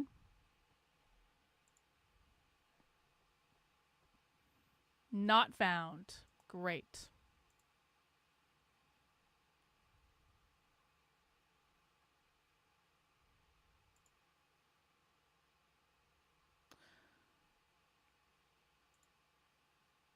What does this have to do with anything? How is this pedophilia? You're talking about an old fucking gay comic? This is, okay, again, this is another example of conservative, yes, yeah, exactly, you shouldn't have brought it up. Because it literally has nothing to do with what's being discussed. It has nothing to do with what's being discussed. This is the fucking point. You idiots get all up in your feelings about this shit all the fucking time. You have no idea what's even being discussed. You just throw stuff out without thinking about it. Now the entire stream... Why don't I just end the stream, honestly? Like, fuck this. Fuck this. There is no evidence at all that this has anything to do with pedophilia. This isn't even a fucking zine. Do you understand that? This is not even an actual fucking zine. This is a comic. Do you know the difference between zines and comics? No, probably not. I guarantee you that guy heard about this from some conservative influencer who doesn't know what the fuck they're talking about, and they just know you can't get a link. You want to get it? Go fucking Google it yourself. My God! Don't let the lazy conservatives' bad behavior get to you. Keep up the good work. I do appreciate that, Andre. I'm seriously about ready to end the stream, though, honestly. I'm like, can't even have anything nice. This is literally what happens every fucking time we do stuff like this, because conservatives come into the chat and they go, pedophiles, pedophiles, pedophiles, pedophiles, pedophiles. They are fucking obsessed. Yeah, get the fuck out. Get the fuck out. If you aren't going to take this seriously, get the fuck out. My God. Every fucking time.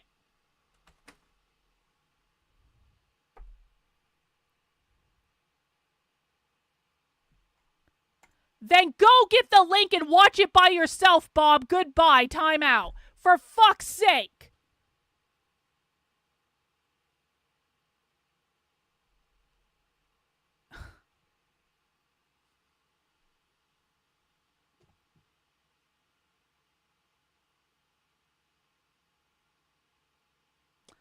Does anyone actually want to do the research that this stream is supposed to be about? Or do we just want to keep whining about pedophilia and complaining about your fucking feelings?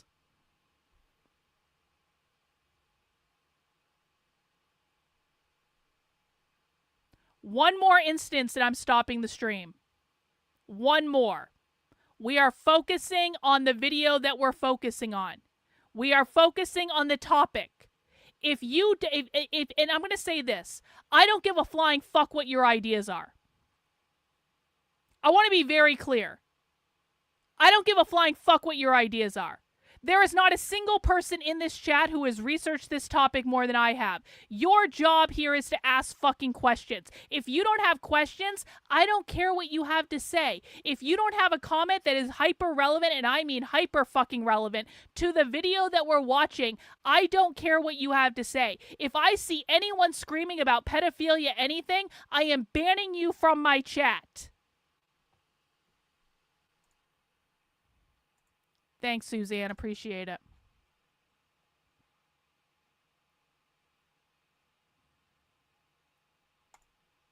Anyone can look up cross-generational relationships online and see the definition. They don't mention any kind of romantic relationship.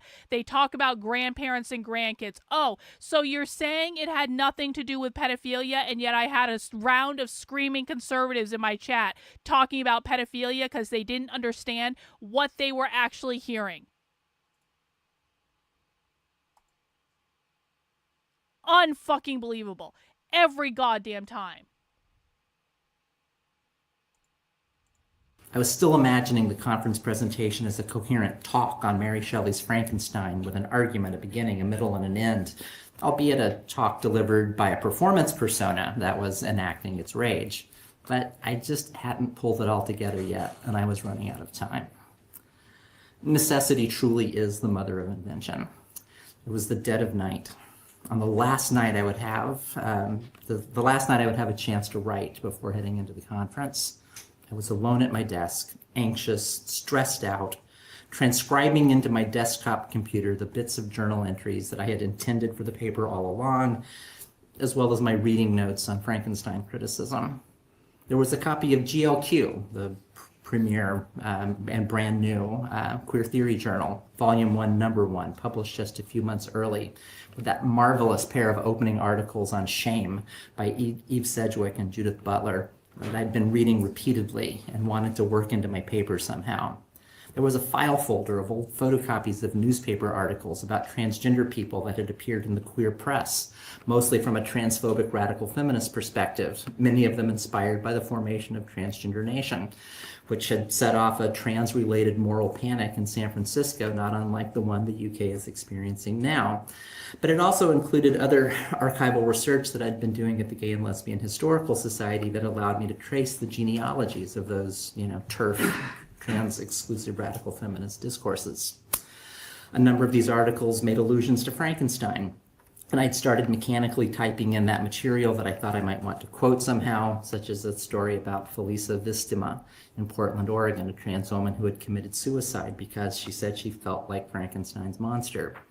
But I did not see how the parts that I was assembling could add up into the performance paper that I had envisioned. And then the only words I have to describe for what happened next is that the listless, disarticulated assemblage of words on the screen began to come alive of their own accord. The spark that animated them and began to draw them together did not come from me. It was immanent in the material. It felt like I was experiencing generativity happening through me, not that I was making it happen. I was simply writing down what was happening like a report, transferring that generative process into language. I saw that I didn't need to craft a seamless narrative in a single voice, the way I'd been schooled to write as a historian. That felt too much like a kind of domination or an imposition of perspective on material that was actually richer than my perspective. Just letting one kind of text, the things in the article are called the monologue, criticism for my reading notes, the newspaper clippings, the thoughts on queer theory, just letting these different texts bump up against each other, relatively raw and undigested, created a different kind of narrative sense, something that moved at a different temporality, like a jump cut in cinema, where meaning is conveyed precisely by what is not seen. I saw that the monster in the piece was speaking not as a character that I was trying to create, but as a figuration, something akin to Donna Haraway's Cyborg or Gloria Anzaldua's Nu Mestiza, something that spoke in the mode of an individual subject to articulate its location as a particular node in a web of power relations. Power relations. I saw too that something felt like it was missing, and that the piece was still too short for its time slot at the conference. I think my only real contribution to what transpired during the writing process was the conscious decision to graft in a slightly Here is what she meant by cross-generational, a political and generational distinction between older trans terminologies and emerging gender politics that was explicitly queer. They meant older trans people, and this was not about pedophilia at all. See, this is the problem. This is the problem. Like, people don't understand. It's like, conservatives are obsessed with pedophilia. They're obsessed. They think that the left is obsessed because every once in a while they find a clip that they take out of context and twist it to mean nothing compared to what it actually relates to at all. The left never talks about this stuff. And almost any time I've heard the left talking about kids, it's about protecting kids. It's not about anything to do with pedophilia. Conservatives are fuck off obsessed with pedophilia. They think that they are surrounded by pedophiles everywhere. They think everything is about pedophilia. And it's just like, you can't even get them to listen to something that has nothing to do with pedophilia at all, but before they go, pedophile, pedophile, pedophile, pedophile, pedophile. It's just like, my God. No, they're not. They don't give a flying fuck. They are upset. My God. Do you know how many stories I've broken about grooming in schools that conservatives didn't give a flying fuck about? They're not obsessed with queers coming after their kids at all. That's just not true. If you only knew the amount of things that conservatives don't give a fuck about that they pretend to care about, your mind would be fucking blown. Worked passage of my journal that recounted the complex feelings surrounding my daughter's birth and the queer kinship network in which we were enmeshed, as a way of reconnecting me as the writer to the content of the paper and to conflate my voice with the speaking position of the monsters. The bit in that section about the swimmer being underwater, reaching the surface over and over again and still being underwater. This is actually the thing. Conservatives want it to be pedophilia. You think conservatives want to protect kids? No. Conservatives want it to be pedophilia. They want it to be that. They read pedophilia into everything, because if it's pedophilia, then they have something to complain about and screech about and pretend they're doing something to protect kids, when in fact they don't do fuck off shit to protect kids.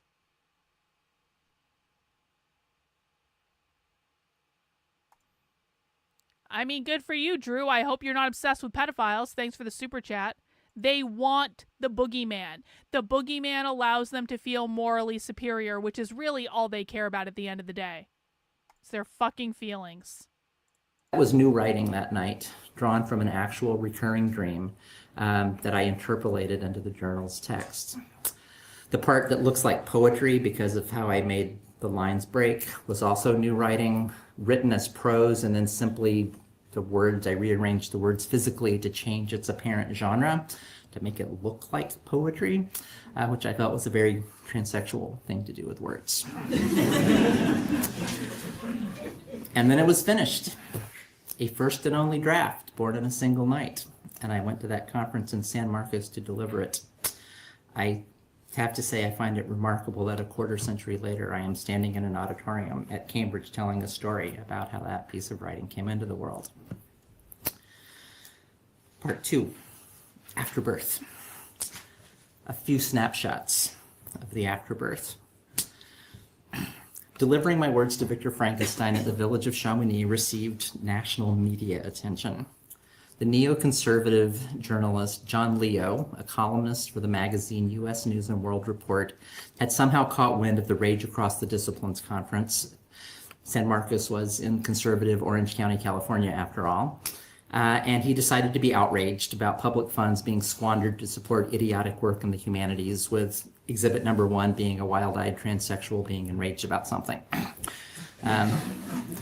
Through Lee, and he wrote a column about it in the U.S. News and World Report. Through Leo, the nationally televised NBC news show Eye to Eye with Connie Chung covered the conference. There's a box in my garage with a VHS tape in it of me delivering my words to Victor Frankenstein above the village of Chamonix, the only time that piece has ever been publicly performed.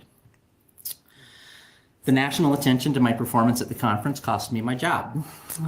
The week after the story ran in U.S. News and World Report and the segment aired on Eye to Eye, my formerly supportive department chair called me into his office.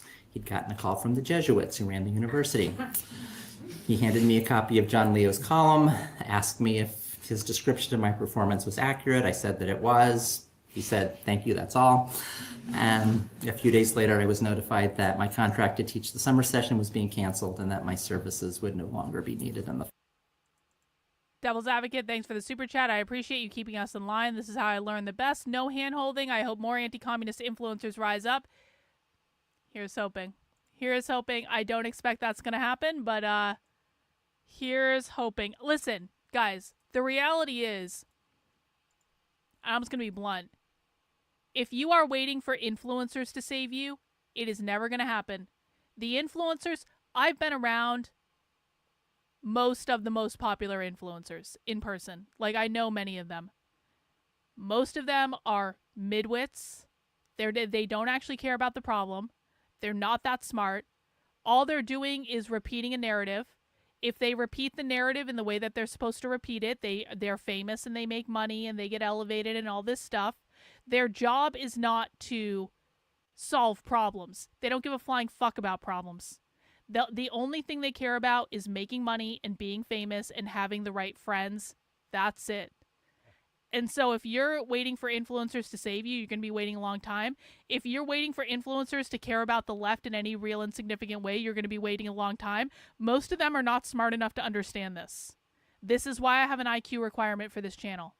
Most conservative influencers they don't meet the IQ requirement. They're not smart enough to understand this. They are entertainers. Why do you think that most conservative influencers are failed actors or failed comedians? They are entertainers. I have a fucking PhD. Now, that doesn't mean I'm smarter than anyone, but it does mean that I know how to do research. I know how to do research really, really, really, really well. My PhD I did a qualitative dissertation. What that means is I know how to analyze qualitative data, and I know how to analyze social systems. It's no accident that I'm the one doing this stuff, because this is what my background is in. Conservative influencers don't know how to do this shit. They have no idea. This is not something that you just wake up one day and you know how to do research and you know how to assimilate qualitative information. I studied this shit for 10 fucking years. You can't expect a failed actor or a failed comedian that has never had to do a deep dive into a topic in their life to be able to do this. You can't expect it. So, I don't know, man. Maria Callis fan, thank you for being a member of the channel for 11 months. Influencer is a huge misnomer. It really should be influenced by money and likes. That's exactly right. Yep. You got a timeout because I say so, and now you're getting a 24-hour timeout for whining. What about I am the queen fascist bitch of my YouTube channel? Did you not understand? 24-hour timeout. Now we won't hear you for the rest of the stream. Fall. My words to Victor Frankenstein above the village of Chamonix was never supposed to be published in GLQ. It was supposed to appear in the anthology of papers from the conference to be published by NYU Press. The editor at the press hated my paper, called it puerile and sophomoric, and he told the conference organizers that he didn't think it was worth sending out for peer review. They eventually fought to have it included, but in the meantime, it made its way to GLQ. I knew GLQ's founding editor, Karlyn Borysenko, who was then at Berkeley. We'd been on a panel together who had given an informal presentation on some excerpts from the unpublished writings of the recently deceased female-to-male transsexual activist Lou Sullivan, which I'd come across while processing his personal papers for deposit at the Gay and Lesbian Historical Society. Denshaw wanted to publish my talk and the excerpts from Lou's journals in the GLQ archive section, but I, ever the procrastinator, hadn't yet written up my notes in publishable form, and when the deadline came to submit the manuscript, I gave Denshaw the seemingly rejected Frankenstein piece instead, which she rushed through peer review and squeezed into issue 4 of volume 1. And that was the beginning of my long association with GLQ, where I've taken up a long-running discussion about the relationship between queer and trans theory, and on the basis of which I eventually established a relationship with Duke University Press to begin publishing TSQ, the Transgender Studies Quarterly. While it's difficult to assess the importance of one's own work, I can certainly say that I'm happy that my Frankenstein article remains one of the most read works in GLQ's history, currently number 2 after Kathy Cohen's Magnificent Punks, Bulldaggers, and Welfare Queens. Although I didn't conceptualize it this way at the time, I came to see how the article offered an implicit critique of what in today's lingo could be called an unstated cisnormative bias in queer theory. Wow. As mentioned moments ago, GLQ 1.1 was on my desk while the monstrous progeny was birthing itself through me, and I was bouncing off Sedgwick and Butler's accounts of gay shame to give shape to the affect of transgender transsexual rage. Shame, as I understood it to be articulated in early queer theory, was predicated on the prior consolidation of a gendered subject and emanated from the subjective perception that one was a bad instantiation of something that one recognized and accepted oneself as being. But what if one balked at the gendering interpolation and was thus compelled to confront not bad feelings, but a hegemonic materio-discursive practice that produced the meanings of our flesh to render us as men or women in the first place? I was not ashamed that in the name of my own psychical We are rendered as men and women in the first place. That's because they believe that gender is completely made up in a construct created by capitalism. life, I needed to struggle against the dominant mode of gender's ontologization. I was enraged. My first opportunity to reflect on my words to Victor Frankenstein came in the 10th anniversary issue of GLQ in 2004, to which I contributed an essay called Transgender Studies, Queer Theory's Evil Twin, which made explicit what not the previously same? had been unstated Wow. in my earlier work. My own involvement in self-styled radical queer networks in the early 1990s had led me to assume that queer was a family to which I belonged as a trans person. And guest editing the transgender issue of GLQ in 1998 helped confirm me in that belief. But as the new millennium dawned, it felt increasingly necessary to flag the ways that cisnormative queer theory naturalized the binary gender categories of man and woman, as the enabling condition of queer sexuality's intelligibility. Oh, yeah? And relegated questions about the production of the categories themselves to a marginal status, or treated those questions as altogether extraneous to queer theory. Trans studies, I suggested, like queer of color or queer crip critique, offered a different way to imagine how queerness could be constituted by attending to registers of difference other than sexuality. Queer is or trans. By the time I revisited the God article damn. yet again in Hang on. 2015, We need to listen to this part again. I need to make sure I understand what's being said. your work. My own involvement in self-styled radical queer networks in the early 1990s had led me to assume that queer was a family. And by the way, again, saying I was involved with radicalized queer subcultures in the 90s. Had been unstated in my earlier work. Queer is not about sexuality. My own involvement in self-styled radical queer networks in the early 1990s had led me to assume that queer was a family to which I belonged as a trans person. And guest editing the transgender issue of GLQ in 1998 helped confirm me in that belief. But as the new millennium dawned, it felt increasingly necessary to flag the ways that cis-normative queer theory naturalized the binary gender categories. What does cis-normative mean? Let's break this down. Hang on. That cis-normative queer theory naturalized the binary gender categories. Cis-normative queer theory naturalized the binary gender categories. Can we break this down, please? What does this mean?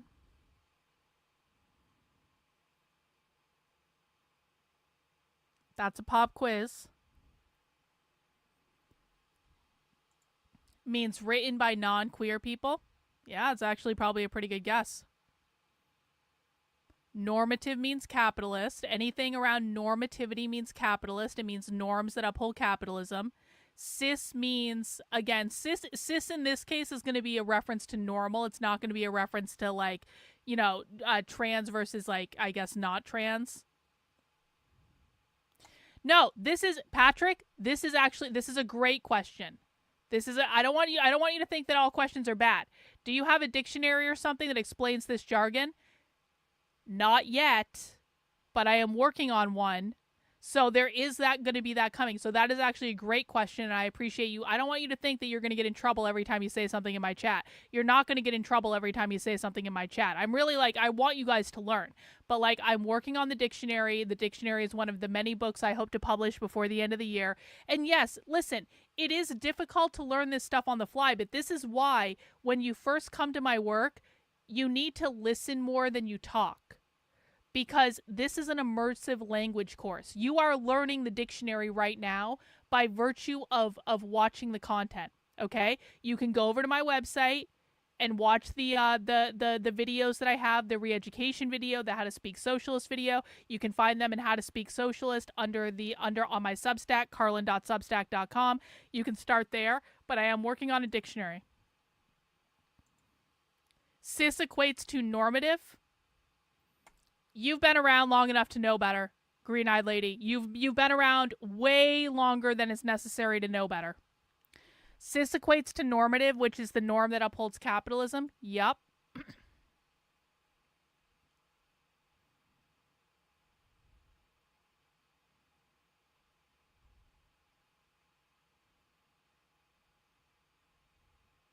Guys, what does this mean?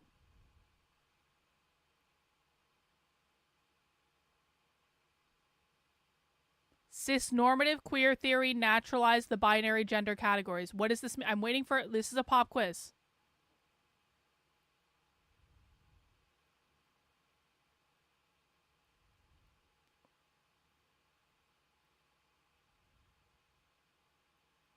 All right, no one knows what it means. Okay, well, let's just keep going then, I guess. Categories of man and woman as the enabling condition of queer sexuality's intelligibility, and relegated questions about the production of the categories themselves to a marginal status, or treated those questions. Cis people? Well, cis people? Is it cis people? I don't know if I agree with that. Is altogether extraneous to queer theory. Trans studies, I suggested, like queer of color or queer crip critique, offered a different way to imagine how queerness could be constituted by attending to registers of difference other than sexuality. By the time I revisited the article yet again in 2015 for GLQ's special double issue, Queer in Humanisms, the ground of queer theory had moved in directions that made my old article appear more prescient than marginal in its focus on a mode of embodiment excluded from the status of the human and thereby deemed less worthy of life. Reflecting a broader shift in the humanities and social sciences. Yeah, Patrick, that's not what it refers to in this context. You're giving the normie context of what this refers to. You're not giving the queer Marxist context of what this refers to. When we're talking about queer Marxism, categories either refer to things that uphold capitalism or things that seek to destroy capitalism. That's all it means. In the queer Marxist context, cis does not mean this. This is the normie context. That's normie language. Cis means being quote-unquote normal or engaging in norms that uphold capitalism. It means adhering to the gender binary. It's the same thing with heterosexual. Heterosexual does not mean man and woman. This is why Green-Eyed Lady got a talking to, because Green-Eyed Lady has heard me say this at least a dozen fucking times, if not more, and she still doesn't listen because she still doesn't understand it. Heterosexual doesn't mean a man and a woman. Heterosexual means normal, the norms that uphold capitalism, the norms that uphold a nuclear family in which you are reproducing capitalism through having a normative social relation that upholds and reproduces the system.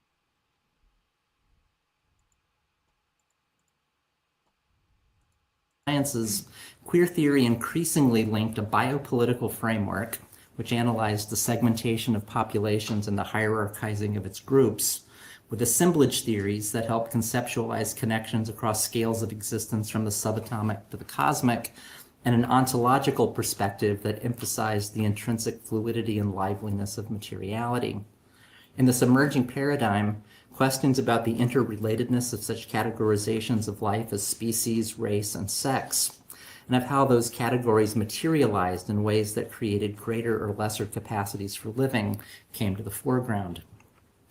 As queer theory turned towards establishing transversal connections between many varieties of life, enfleshed in ways that subordinated them to the white, heteromasculine, able-bodied figure atop Eurocentric modernity's humanistic hierarchy of values, man with a capital M, it could now look differently on the figure of transsexual monstrosity, already nestled within the folds of queer theory, waiting to be apprehended anew. Karen Barad's article, Transmaterialities, Transmatter Realities, and Queer Political Imaginings, published in the Queer in Humanisms issue of GLQ, articulated the affinities between my old Frankenstein article and the so-called new materialisms far more cogently than I ever have, while deftly calling attention to the fraught relationship I suggested between processes of transsexuation and racialization. In the original 1994 article, I had written, quote, "My rage colors me." I deliberately played on the polysemic shades of color to make space for holding a question that I did not then know how to properly frame, let alone answer, but which I would now pose as follows. To what extent might the affect that emanated from my own enmeshment as a white transgender person, and what Alexander Wahalia has called, or has since termed, racializing biopolitical assemblages, what affinity might that share, what kinship might it have with affects emanating from others who had been differently racialized than I, differently subordinated in the hierarchies of life than I, yet with whom I could strive towards some commons that better sustains all of our differently enfleshed lives. Katrina Rowan was the first scholar to comment on that phrase about transgender rage and color. In her 2001 article, Transgender Theory and Embodiments, The Risk of Racial Marginalization, and to note accurately of me, quote, that she is colored by rage is explicit, how she is colored by race is not. The unstated whiteness norm of academic transgender theorizing is something with which I have to say I've been deeply complicit, even in my best efforts to do otherwise. One genealogy of transgender studies traces its root to Sandy Stone's Post-Transsexual Manifesto, published in 1992, which was modeled in part on Donna Haraway's Cyborg Manifesto and written during Stone's years as Haraway's student in the History of Consciousness program at the University of California, Santa Cruz. Hang on, we got a super chat from two ladies. Sorry, I'm late. Here's my donation to reach our goal. Much respect. I'm sorry I couldn't give more for now. Hey, two ladies, I really appreciate the support. Thank you so much. In the late 1980s and early 1990s. Haraway explicitly acknowledged that her figuration of the cyborg drew on queer of color feminisms.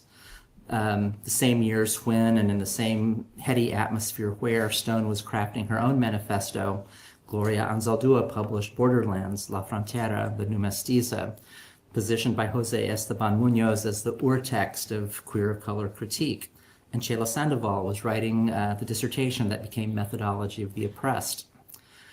Sandy Stone did not make the deeper lineage or broader context of her figuration of the post-transsexual similarly explicit as her mentor had done with the cyborg. And I believe it's taken a generation of scholarship to recover the ancestors and kin of color invisibilized within the post-transsexual strand of thinking that I think of as my deepest home. In Barad's engagement with my Frankenstein article, which they approach from the vantage point of quantum field theory, they dwell on the theme that I dwelt on, of being a becoming that emerges from a nothingness that nevertheless teems with lively potentials.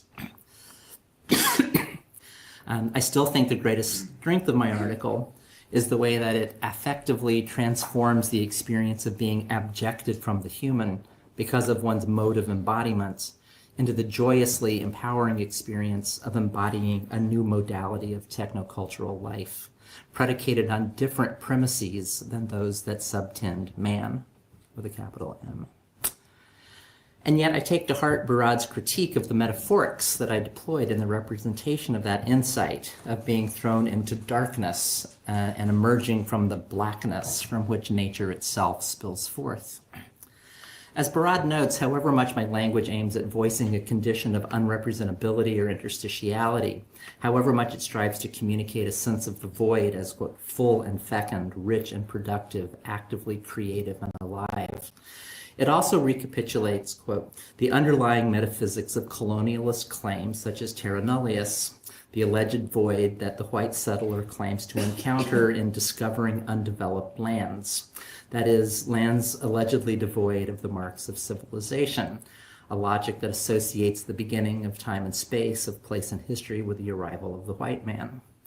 In other words, I inadvertently perpetuated the racist trope of imagining blackness as the unmarked and unacknowledged condition on which the existence of whiteness depends. Marquise Bay, in a recent article called The Transness of Blackness and the Blackness of Transness, does a much better job than I at expressing my ill-formed intent when he says, quote, that blackness and transness are differently inflected names for an anoriginal lawlessness that manifests in the modern world differently as race and gender fugitivity. I have a Google alert set for my article, and I take great pleasure in seeing mentions of it pop up in my inbox from time to time, like postcards from the Travelocity Gnome, that keep me apprised of how and where my Words to Victor Frankenstein moves in the world and of the company that it keeps. It's gained a cult following, supplying pull quotes for innumerable Tumblr and Twitter accounts, and has contributed to widely ranging scholarly conversations on embodiment, technocultural studies, Gothic literature, science fiction, affect theory, posthumanism, animal studies, and radical veganism. I've seen its text projected onto the naked body of a transgender performance artist and heard it screamed by a Scandinavian glitter punk band.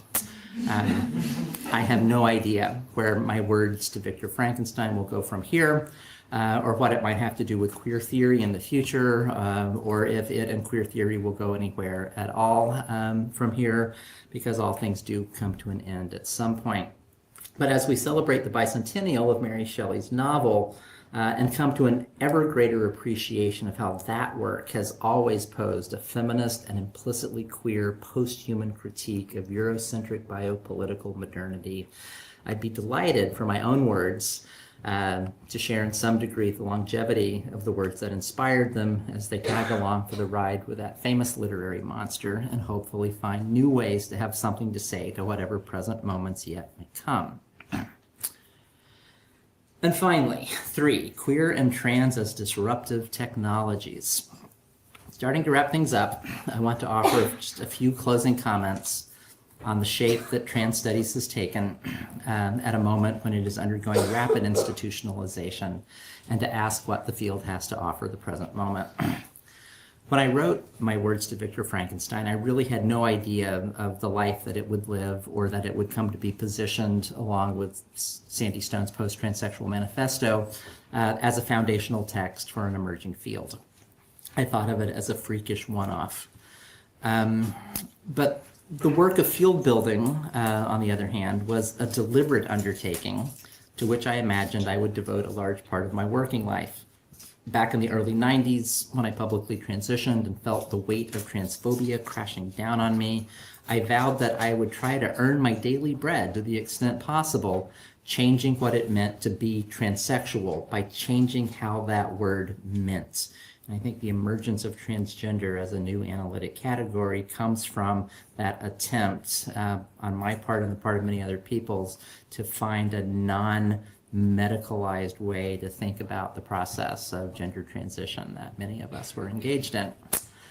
We often joke that the working of the university, or that working at a university, is working for the knowledge factory, but I think that's really not a joke.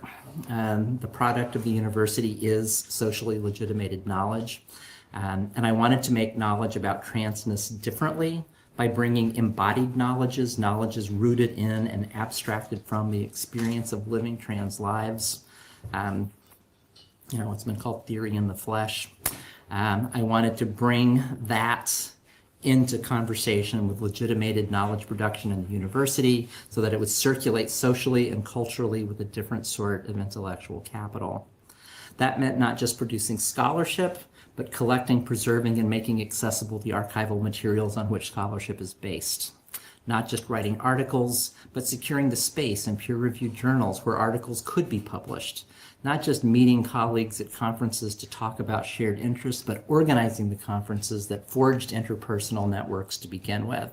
Not just arguing about the field's core literature, but assembling the field's core literature into a canon that would inevitably be overturned by the next iteration of the field.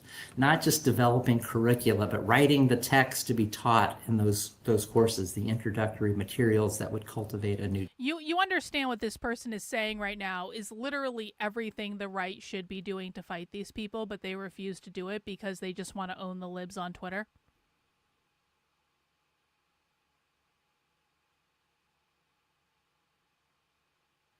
The reason the left will win is because they are out creating and building communities and producing content and producing writing and producing articles and producing books and producing movies and having bookstores where they sell the books and having events where they feature the books and having book clubs where they feature the books and then bringing the books into college classes and then building entire online communities where they talk about the essays and the books that they've all written, and then building websites where they're distributing the essays and the books that they've all written. I mean, it's just like the left is a never-ending stream of content.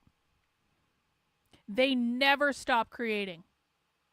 And the content that they're creating is not to get likes and clicks on the internet. It's not clickbait bullshit like conservatives do. It's actual meaty content talking about their ideas, having intellectual debates across the different essays that they write, advancing their point of view of the world, talking about what they want to build, talking about how to get there, talking about things they've done before and what worked and what didn't. They do after action stuff all the time. It's like it is an incredible fire hose of content.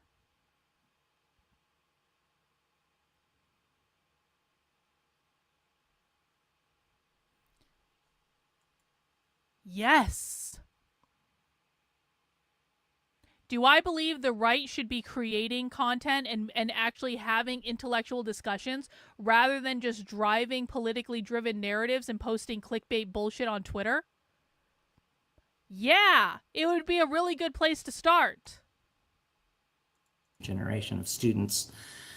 This was all the work that I took on more or less self-consciously over a couple of decades with the very selfish goal of helping to consolidate a field that I could one day be hired to teach in. It took 15 years after my PhD to land a professorship in gender studies. When you have to build the ground that you walk on before you can take a step, the going is slow. Over the past decade, I felt very fortunate to be involved in an accelerated phase of transgender studies field development, working inside the university rather than outside of it. My colleague Paisley Curra and I were able to launch the journal TSQ with Duke in 2014, providing a regular venue for trans scholarship to be published. And at the University of Arizona, where I served as director of the Institute for LGBT Studies for several years, that university helped boost the legitimacy of the field when it announced an unprecedented faculty cluster hire in transgender studies. We now have 7 tenured or tenure-track professors in 5 departments across. The Department of Education is never getting shuttered because the Trump administration is using it to fight anti-Semitism. Did you guys hear? Did you guys hear that the Trump administration is demanding UCLA pay them $1 billion because of anti-Semitism? When has the Trump administration ever demanded that any of these lefty schools pay them money for indoctrinating students into a far left political ideology, for literally pushing communism?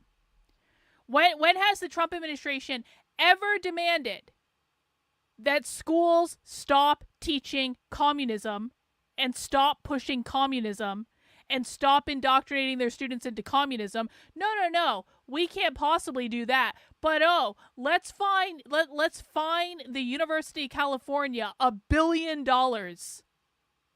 for quote unquote anti-Semitism. That's what the Department of Education is doing. It's so fucking gross. Yeah, how about we fight communism instead? How about we do that instead, Trump? How about we do that? Thank you for the super chat. In 2022, I produced a book of poetry. The poems were allegedly written by 5th graders. Topics range from sexism to racism, being LGBTQ in America's war lust. I worked for CUNY, and they work on kids from... Oh yeah, bro. CUNY? Yeah, I don't doubt it at all. CUNY is insane. And in fact, I'm making a mental note right now. I need to go inventory CUNY's like schools and gender studies programs and all that stuff. CUNY is extraordinarily brazen in all of the far left bullshit that they push. Thank you for the super chat. I really appreciate it. 4 colleges who participate in the Transgender Studies Research Cluster. We're training an CUNY is the City University of New York. Growing cohort of graduate students and attracting visiting students and scholars and postdocs from around the world. But more importantly, transgender studies has become a thing. A specialization perceived to be of value in many different disciplinary and interdisciplinary contexts. How and what transgender means has indeed changed over the past quarter century. Oh, yeah? And I think it's time to pause and take stock. Yeah, good idea. It's a field that grew out of an effort to make trans lives livable. But what has it become? What does it do now? And what should we do in the future? I don't know. I have more questions than answers. And increasingly, I feel that others should frame the questions and provide the answers instead of me. But a few things, and then I'll shut up and we can all talk. Most urgently, I think trans studies, to the extent that it remains grounded in an appreciation of beneficial monstrosities, I think can provide a potent analytic, a capacious ethics, and a compelling archive for comprehending viable modes of non-human or post-human life. at a moment when the refiguration and displacement of the human in an era of runaway anthropogenic climate change is of paramount concern. Human needs to mean differently, or it needs to end. More importantly, trans studies has a pressing defensive need. More immediately, trans studies has a pressing defensive need and an affirmative opportunity to intervene in feminist theory and practice, as certain strands of feminism amalgamate with reactionary forms of populist governance rooted in racist, nationalist imaginaries about the body politic. Trans studies has a crucial role to play in contesting the conspiracy theories around gender ideology and the ways in which contesting gender ideology becomes a mechanism for mass repression and state violence. I increasingly hear from the emerging generation of trans scholars that trans studies is a field without an object, that transgender is a category with no settled content, and that we need to develop a more cogent analytical vocabulary for what is at stake. These concerns seem especially acute among trans feminine people who, as a group, are drastically underrepresented in the ranks of transgender studies scholars, and many of whom feel that transgender categorically occludes the trans feminine and is covertly coded as a transmasculine construct. I hear the same criticism from people who identify as transsexual, who have not abandoned that term as somehow outmoded, who use it as a way to signal certain ontological claims being advanced through certain practices vis-a-vis the medical establishment and the state, in contrast to notions of transgender that may in fact reproduce what many transsexuals see as various forms of cisgender privilege. I see it too in debates about the status of non-binary and agender identities and their relation to transness. All of these intra-community debates involve complicated arguments that deserve careful consideration, investigation, and explication, and the field has yet to address them adequately. Related to the question of the field's object, in recent years there's been considerable excitement in the field about what's implied by the symbol of the asterisk coming after trans, which is derived from database searches where the asterisk indicates a function that retrieves any string of characters following the characters that have been explicitly given. So that trans asterisk can be read as a noun referring to trans whatever, or as an imperative verb, a command to trans anything or trans everything. On the one hand, this is a demonstration of the field's considerable reach. And on the other hand, of the field's considerable conceptual reach, and on the other hand, it's a testament to the incoherence of its object. While I agree that it's important to recover specificities elided by the catch-all nature of the transgender category, I also think this critique misses the point that trans studies has a method, even if its object is fuzzy and undefined. Understanding trans as method, trans as a dynamic prefixial concept attached to other things, that's where the deepest critical action is. And finally, to address the idea foregrounded in the title of today's symposium, that of trans as a disruptive technology. Trans as method disrupts existing objects and formations of knowledge by attaching itself to anything and operating on it, transforming it into something else. Wherever a boundary is drawn, trans crosses it. It reconstitutes the relationship between here and there, this and that, object and other. Trans can perform this operation over and over, potentially infinitely. And in this regard, it comes to resemble the capitalist fantasy of creative destruction. Oh, yeah? The ongoing process of creating new value through ceaseless transformation. As a longtime resident of San Francisco, when I hear the words disruptive technology, I see the city that Silicon Valley has wrought with the historically unprecedented income disparities, astronomical housing costs, widespread displacement and homelessness, traffic-choked streets clogged to the point of impassability, and heightened surveillance and policing of the public sphere. I want to be very careful of calling trans a disruptive technology. It is not necessarily a good thing. Disruptive technologies are war machines, tracing creative lines of flight from existing states and societies, deterritorializing and reterritorializing as they travel. The deeper question is one of what that disruption allows to take shape in its wake. what dreams and desires that disruption is harnessed to, what is being disrupted, and who the disruptors are. Understanding transness seems to be of central importance to our current historical moment, and the study of it is crucial for building the kinds of worlds we act. When they say state violence, they mean the capitalist state. So they mean violence. They means basically oppression caused by capitalism. Actually want to live in. Thank you.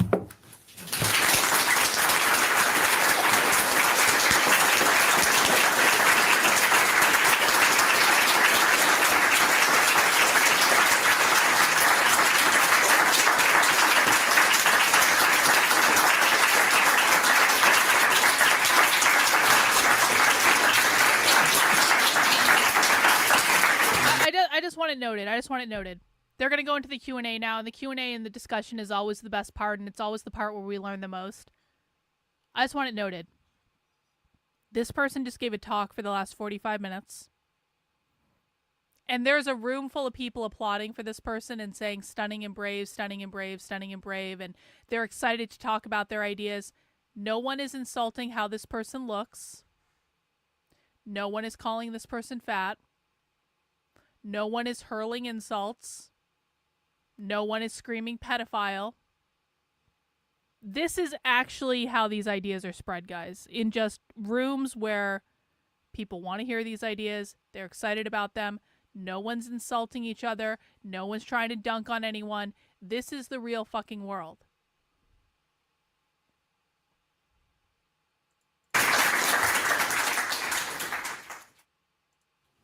I see a hand over here.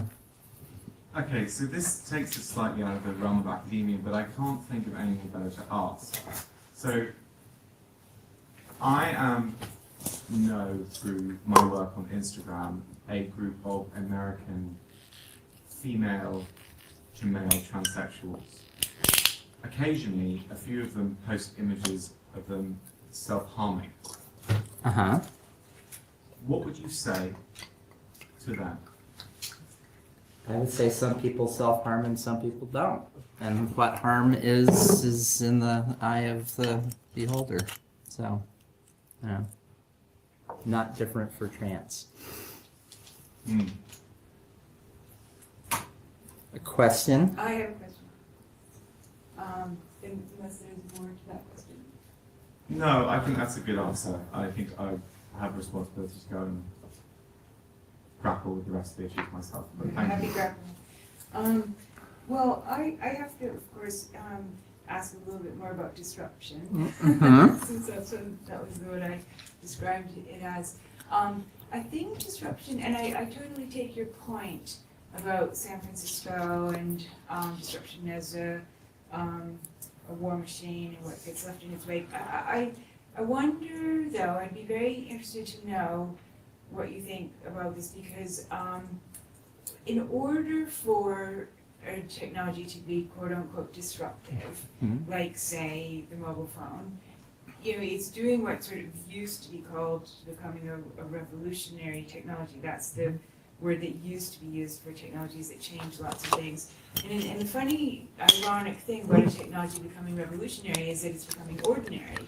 Like, you know, that's what's disruptive about disruptive technologies, is that they are becoming ordinary, which has to make you think, well, you know, is disruptive sort of a euphemism for the movement that happens when a new form of something ordinary becomes a new ordinary? And in that sense, I wonder if the you know, homelessness in San Francisco is the result of, say, you know, the internet, or if it's really the result of you know, a neoliberal economy more broadly. And I wonder whether the trans asterisk move, you know, the definition of trans as a move, is actually quite similar to what technologies do when they create a new ordinary. I just wonder what I think that's I agree with you. You know, I mean, I think my point was, you know, I was kind of thinking really explicitly with Deleuze and Guattari's language about the war machine, you know, which is like a techne that traces a creative line of flight from the state apparatus, like that's their language for it, and that the war machine is not the state, and it's not the territory, and it's not the population. It's this techne that moves things around, and that as it tries to trace a creative line of flight from these things bound to it, it deterritorializes what it moves into, and it pulls territory behind it in its wake. And so, like, I think of disruptive technologies as something that is deterritorializing, reterritorializing at the same time, you know, differently. And that it's like, what I'm leery about is like, and I don't think this is what you're doing, it's like I'm leery of the idea of like disruption as like a good, you know, which is kind of the way that it gets positioned in a lot of the, you know, tech culture in the Bay Area. It's like, you know, everybody wants their unicorn. Thanks, Donnie, everybody girl, I wants their like appreciate it. new disruptive technology. That, It's like disruption is a value in and of itself. And I just wanted to say, like, yes, it's like you want to break down those things that need to be broken down according to your ethos, and you want to build those things that, you know, you want to build because it's a better assemblage with a more viable commons. But you know, you kind of sometimes don't know exactly what it is in the moment. Well, it's hey, I'll take it, I guess. Thanks, in our Donnie. Disruptions, you know, I don't think you meant to think send about two, but I'm going to take it. Consequences of disruption. And it's just like, yeah, I'm leery of over celebrating because I see what literally like happens in the midst of really rapid technological transformations that are happening in the place where I live. Thank so you. It's just like, well, let's be cautious. There was another thought floating around in there. You're the best, but I'm Donnie. not Appreciate thinking of it. in the moment. Oh, I know what I was thinking of, actually. Her name has been checked many times today, but also like one of the things that's really influential, and for me, how I think about trans, is Sarah Ahmed's work in queer phenomenology about desire lines. If you've read queer phenomenology, you know, which like the desire line is something that comes out of landscape architecture. I think of this like, you know, tracing a creative line of flight from the state apparatus into Luso-Guattarian language. But that the desire line is like the place that you walk that's not actually on the path. That's like you're just going the direction that you want to go. You want to walk across the grass because if you're on the sidewalk, you have to go all the way around, and you just walk where you want to go. And it's that deviating from the approved normative, you know, path to like follow desire that like starts to like reshape territory, that it cuts the path that then other people then follow. And there's like this sort of interesting non-linear moment of change between like one person walking across the grass and like, oh, suddenly there's a path going across the grass that people walk through. And so I think of trans as doing exactly that.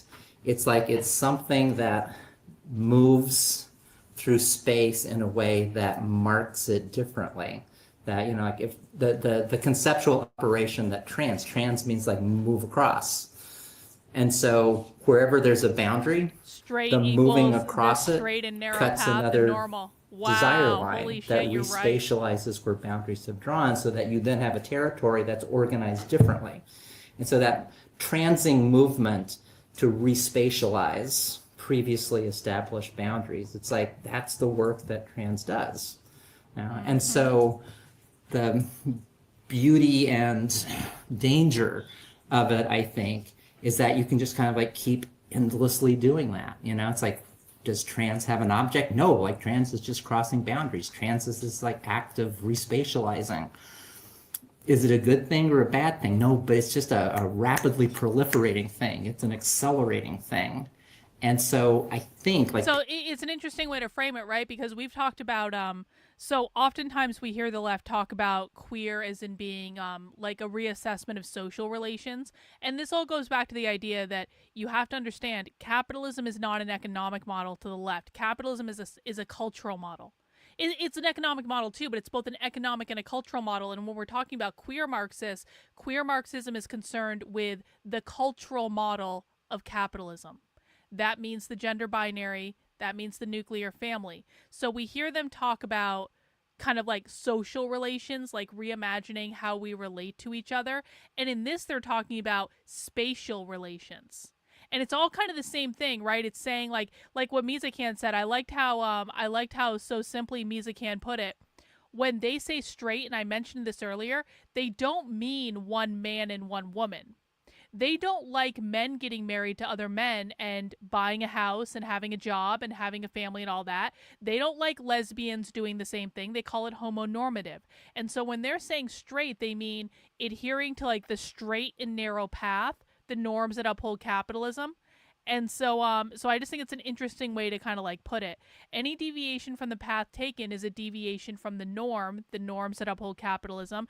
Ahmed writes about how whiteness, compulsory heterosexuality, and ableism are straightening devices.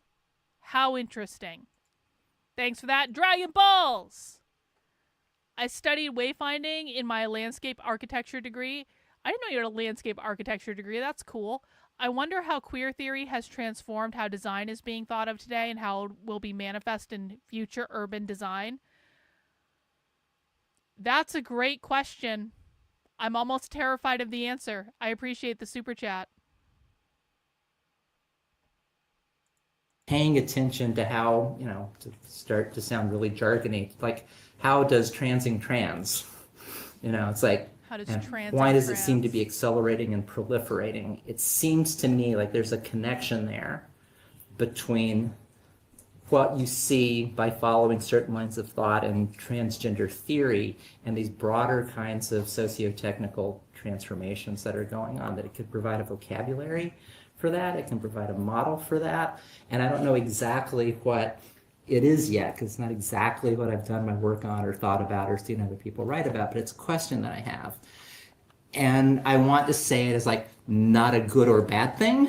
It's just a rapidly accelerating thing, and we need to really I just want to point something out too for people who are still upset that I yelled at someone earlier, because I know there are still people listening that are probably upset that I yelled at someone earlier. We're not watching Nick tonight. Nick, I understand Nick. I've seen multiple people say Nick is doing a Sam Hyde collab tonight. That's great. Congrats to Nick. I'm not watching it. We're doing this, okay? We have other priorities that are not Nick Fuentes.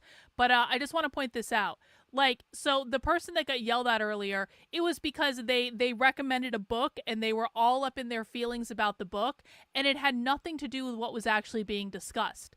I want to just point out, it's not as though I yell at everyone who makes recommendations. Mizakan recommends stuff in the chat all the time. Mizakan is extremely well read on this. He's read way more of their books than I have. He's awesome to have around because he always has a book that's relevant to the discussion. You guys should all make sure you're following him on Twitter. He posts this stuff on Twitter all the time. He will never get yelled at for recommending a book. Do you want to know why? Because it's hyper relevant to what's being discussed. And Mizakan knows that because he's been around for a long time and he understands what the language is saying. So I want to make sure people are clear. It's not that you can't recommend things. It's not that you can't put your thoughts into the chat about what's going on. However, if you are new to this, you really do have to understand that your opinion is not as valuable as other people's are. If you are just getting introduced to these ideas, chances are you probably don't know what the fuck you're talking about. Now listen, there was a time when many of us didn't know what the fuck we were talking about. But do you know what we did? We sat here and we listened and we learned for literally years.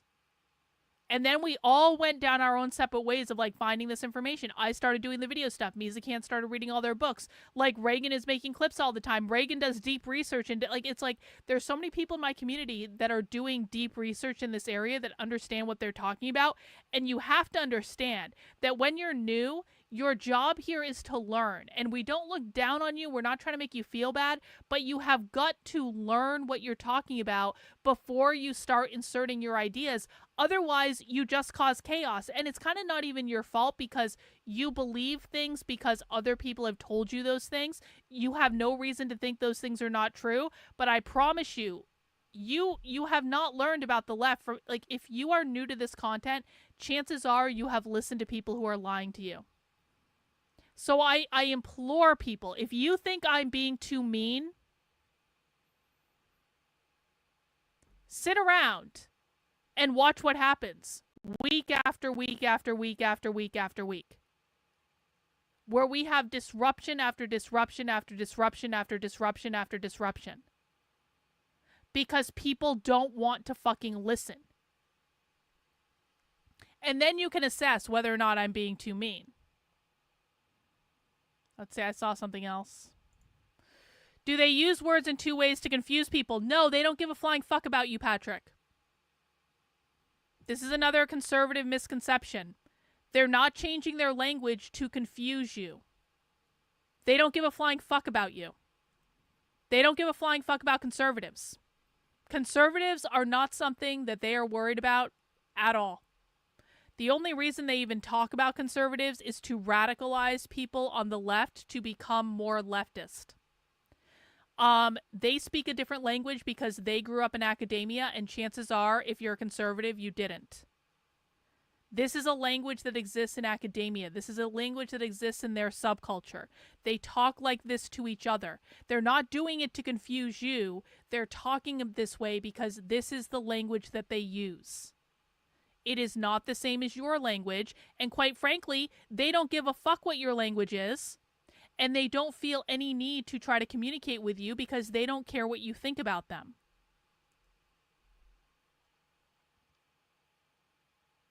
They believe they're using the real meanings outside of the social constructs. Well, that's part of it. Part of it is just that different subcultures communicate with people in their subculture differently.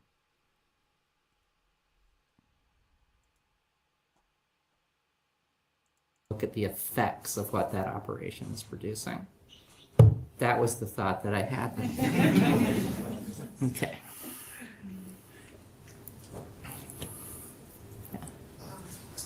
So just try to follow up on this, can you hear me? Yeah, pretty well.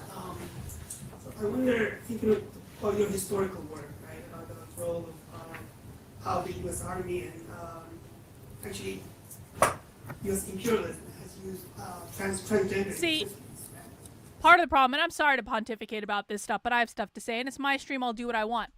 Part of the problem is that conservatives believe that they are the normal and that everyone else is like them and that everyone else sees the world that they do because they believe that they are the normal.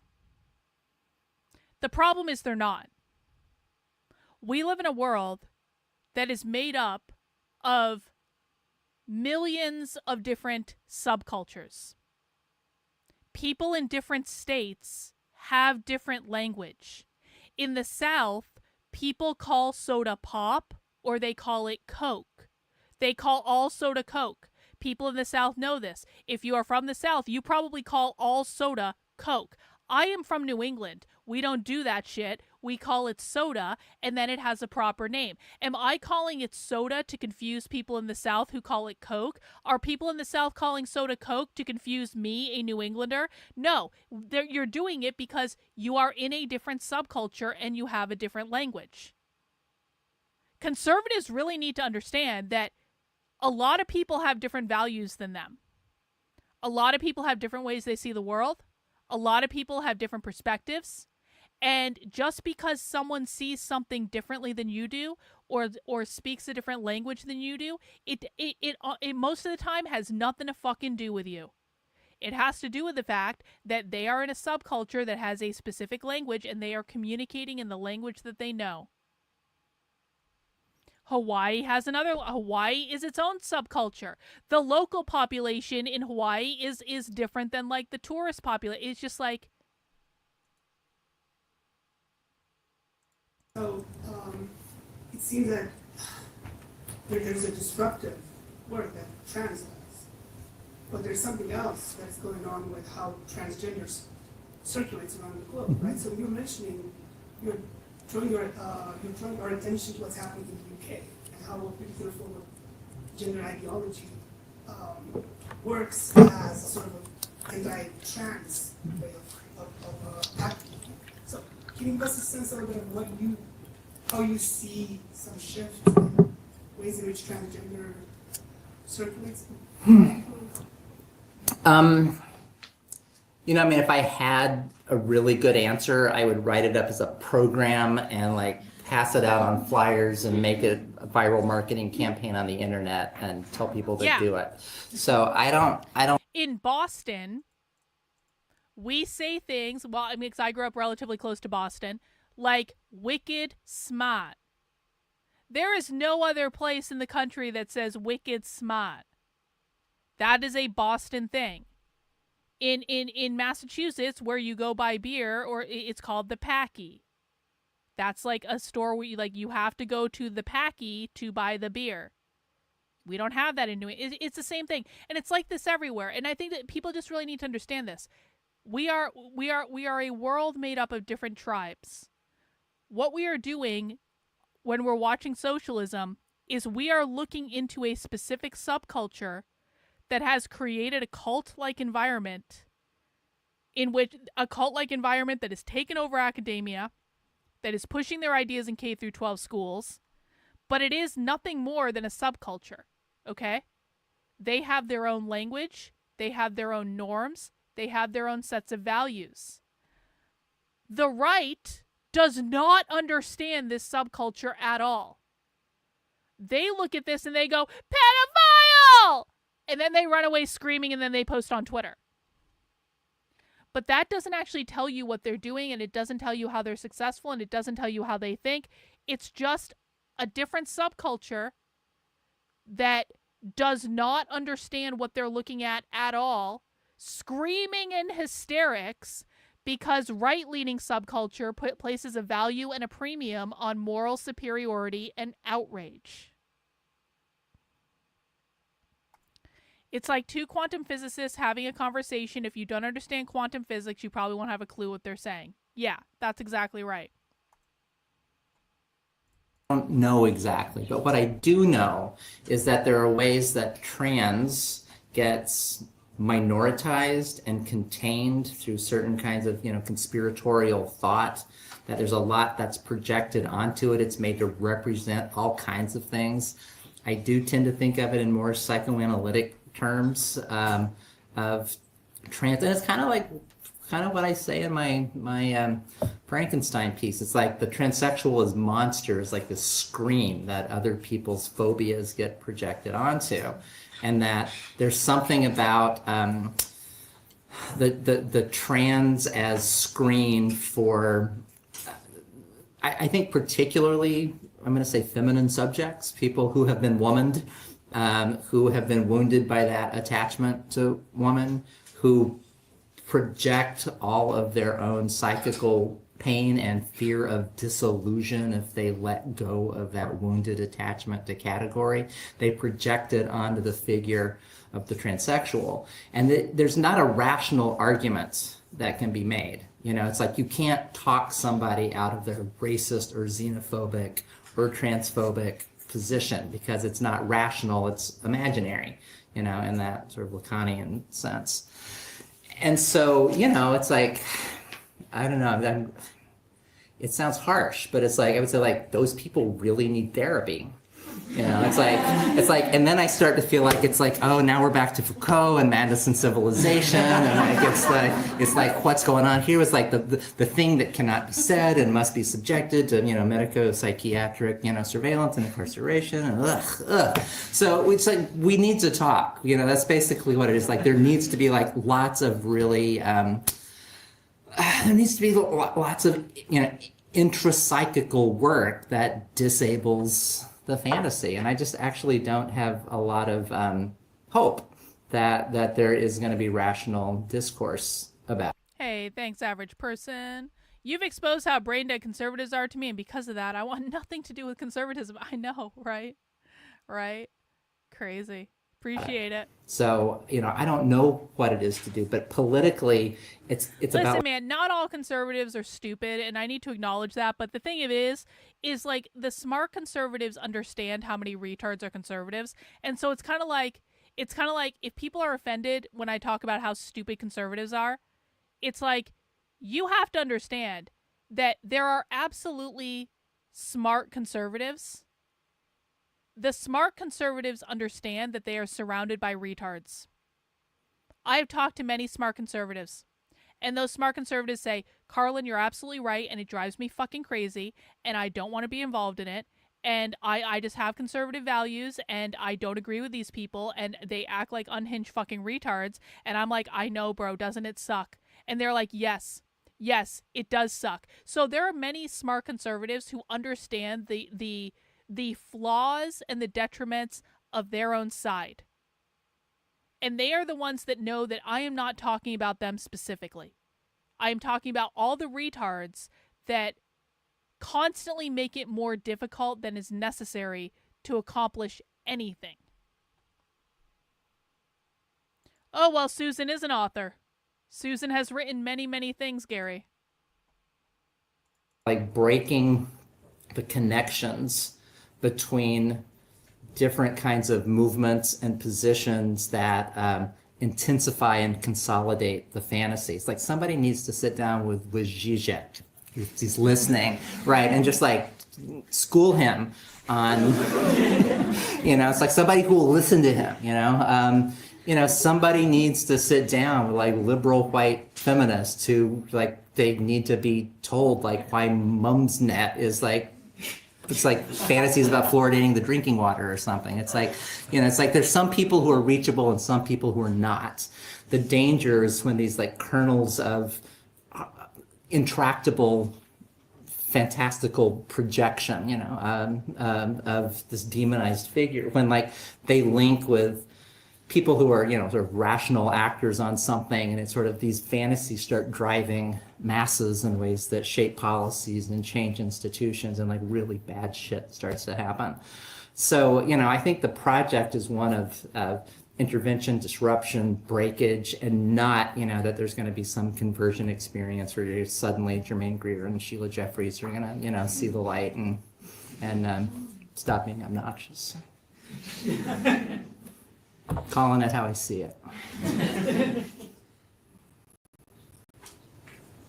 Yes. Hi. Thank you very much for your talk.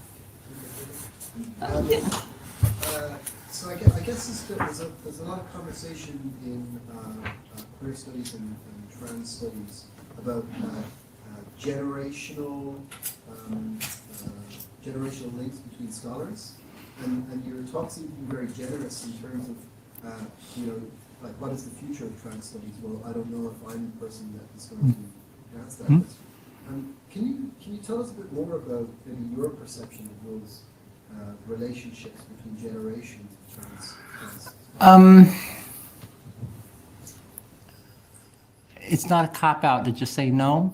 Like I don't know. It's like, I'll just say unanalytically, experientially, my experience is that like I increasingly find myself engaging with people where I don't understand what they're talking about. I don't understand what's at stake for them. I don't get where they're coming from. I don't get why something is such a big deal.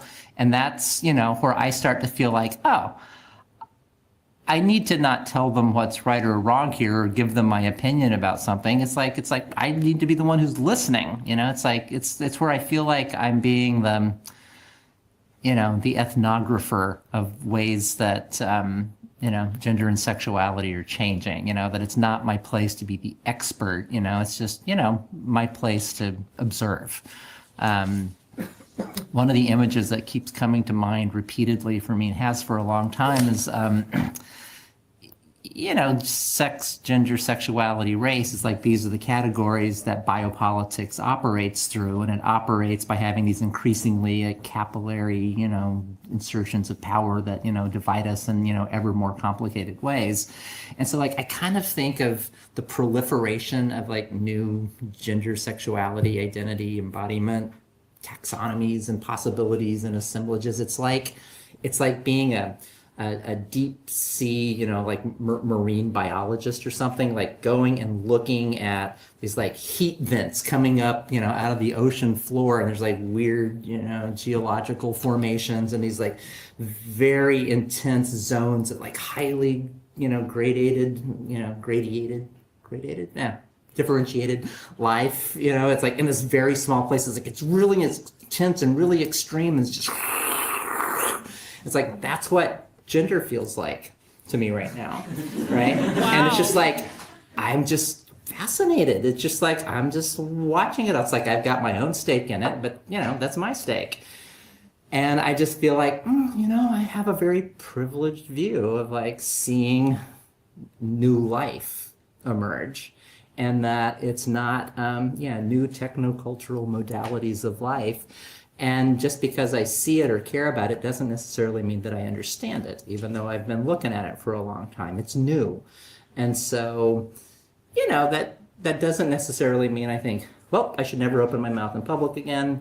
If I have an opinion, I'll share it if it feels relevant. But increasingly, I just feel like I'm more interested in what other people are doing than what I have to say about it. So. Thank you very much, Susan, for that fantastic check-in. Mike, and your answer to the sort of question / comment that was made earlier makes me preface by saying this is probably more of a comment and just something thrown out there for maybe all of us to sort of weigh in on, and not sort of positioning you as an expert per se. But I'm thinking about trans bodies as they sort of circulate within the sexual marketplace. This morning, Topher, sort of in mapping out the archive, drew our attention to the hypersexualized, hypermasculinized black male body. And black men are very sort of familiar with that positioning, whether it's within, most recently within online spaces, right? So negotiating platforms such as Grindr and so on. But also just in terms of entering the sexual marketplace that everyone is in, and everyone sort of like is ascribed a certain amount of capital, and that capital looks a particular way, and you sort of like participate, right? Okay, within these certain currencies. So, I've had conversations with people about seeing increasingly on Grindr, I'm a gay male, and people requesting or expressing specific interest in trans bodies, trans women, trans men on Grindr. And we're very familiar within communities of color of how that kind of discourse functions, and how we get positioned, and what types of expectations and types of anxieties and fantasies, as you said earlier, this phantasmagorical kind of situation going on. The comment is a simple one, really. What are your thoughts about ways in which the terms of entry, I suppose, into the general sexual marketplace, embodying a trans body, being trans and through a trans body, and the kind of currency and capital that seems to be on the rise around it, and how can we problematize that, and what does that mean? Yeah, let's see, and I have to say, I don't know. I mean, I will take that as more of a, comment than a question, and maybe this is something that other people can say who have more experience along those lines than I do. But from my perspective, I would say transness has always been hypersexualized, and maybe it's just, more perceivable, that it's like something that I see all the time because it's directed at me all the time. It's just like maybe it's becoming more visible to others as transness comes into a broader view socially. But, I think, there's a great conversation to be had about different varieties of hypervisibility, invisibility, hypersexualization, desexualization, it's either, trans people are utterly invisible and not seen, or it's like you're seen in this like hyper spectacularized, hypersexualized way. And it's just so easy, like in daily life. It's like, I think about like trying to like take a knife and move it between two magnets, and you're just like trying to move down the middle, and it's always like, it's like, no, one way or the other. And it's just very difficult to negotiate that middle space. So like having a broader conversation about other ways of feeling pulled between those like hypersexualization or utter invisibilization would be a great conversation to have. And I have to say, I think porn is a great way to look at those kinds of questions. The trans porn market, we're doing a special issue of TSQ on trans porn next year. And it's such a huge market segments of the commercial porn market. And it's not written about very much at all. It's like it is one of the real lacunae in understanding the way porn works and understanding the relationship of porn to non-porn expressions of sexuality in daily life. So it's just a conversation that I welcome without necessarily having answers myself. Yes. So first of all, thank you very much, and especially thank you for telling us the story of writing the text and of all of the practical problems and dilemmas, and of telling this to the public that probably very often also there was a school offering a porn course. Facts with student debts and all of That this, is and true. cannot really always walk on the grass unless they're fellows or professors. Just thank you. All right, this is getting pretty boring. So I just want to move on, and I want to watch a little bit of this other presentation that we had. This is actually from last year. So this is from December of last year. Same person, Susan Stryker. So the presentation we were just watching was about 6 years old. This one was last year at the CUNY Graduate Center. And I just want to pop into this one and just see where it goes. And, we might end up watching a couple minutes. We might end up watching the whole thing. Who's really to say? Who's to say? But you know what? Here's some good news. We're 3 hours into the stream. And we seem to have scared away everyone that was causing problems earlier, or I blocked them. So maybe now the stream can begin in earnest. Maybe now, the stream is actually starting, and we can actually just get down to business and research the things we want to research. I'm going to go with that as my answer. Yeah, the silence from it's like people don't appreciate the silence. It's like the silence when it happens, it's like I'm like, oh, it's so great.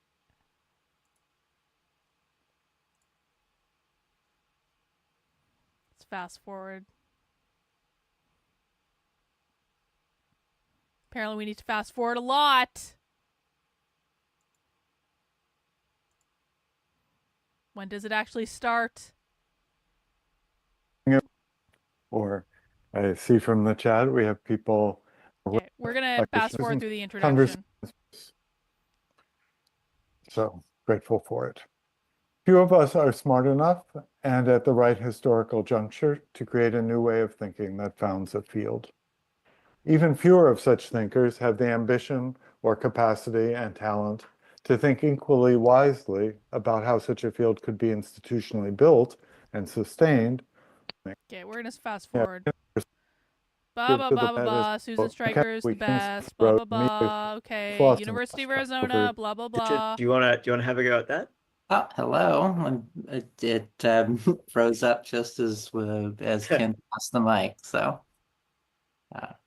I just said maybe we should tell the origin story of how this book happened, and if you would like to give you a version of that.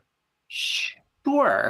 So first of all, Ken, thanks for that introduction. Mackenzie, thanks for being in conversation with me today. And most of all, thanks for editing this book. My memory of how it came about was I was, procrastinating, looking at social media, and I noticed that you had said something very flattering, I thought, which was that as you were familiarizing yourself with the long arc of trans scholarship, that you thought that more often than not, whatever needed to be said at the moment, I had something interesting to say about it. And I thought, it's like, I've often thought about editing a collection of my like older, obscure essays, published, hither and yon. I had actually given a former grad student some summer work to like scan and OCR a bunch of stuff that I didn't even have digital copies of anymore. And I just responded to that FKA tweet of yours and said like, hey, would you be interested in like editing this? And you said hard yes. And I was thrilled with that because I've seen how you've done things like, like the way you presented Kathy Acker's work, and I just thought, oh, you're a really interesting curator, and I would happily like put myself into your hands. So thank you. Yeah, it was a pleasure. It was just sort of like, yeah, hell yeah, I'll do that. I felt like because we're the same age. We're both born in 1961, like a couple of months apart. So we have the same bit of world history as shared background, but you came out much earlier than I did. So we're asynchronous in trans time, and I thought that would be an interesting set of both similar and different temporalities for putting this together. And I really wanted to start the book with one exception, and we'll come to the pieces you were writing in the 90s, which are not mostly in a sort of academic frame. Yeah, could you tell everybody a little bit about that writing you were doing in the 90s and the world from which it came? Sure. This is a story that I've told many times, which is that I was in grad school in U.S. history. I wasn't working particularly on trans issues at that point. It didn't really seem like a possibility back in the 80s to do that kind of history. And it was a fraught choice to transition. I mean, I knew that it was something that I needed to do for myself. I tried working with my feelings about being trans and, all kinds of different ways. And it finally just was like, no, I just really have to do this. And let's just say that transitioning in the late 80s, early 90s wasn't the best way to get a job as an academic, particularly one. Or now, really. Or now, right. And so it was like, damn, it's just like, okay, like, here we go. And I paradoxically found a lot of freedom in that decision to just go like, let the cards fall where they may. I'm not going to pull any punches. I'm not going to hold my tongue. I'm not worried about, am I going to get tenure somewhere or not? Should this be a politic or impolitic thing to say in public? I just really leaned into expressing what it was like to be trans in the Bay Area for me in the early 1990s. And a lot of the space that I moved in at the time and really figured myself out in was in, was in dungeon space, was in the BDSM and kink communities. Oh, yeah? Oh, wow. Susan Stryker was in the BDSM and kink communities? I am so shocked by this revelation, particularly when you consider that queer Marxists see kink as a political statement and they see BDSM as a political statement about engaging in consensual forms of power relations. Guys, listen, like I talked about this earlier when I was talking about my book. I've gone into the personal histories of like all the queer theorists. Every single fuck off one of them was involved in the BDSM and kink communities.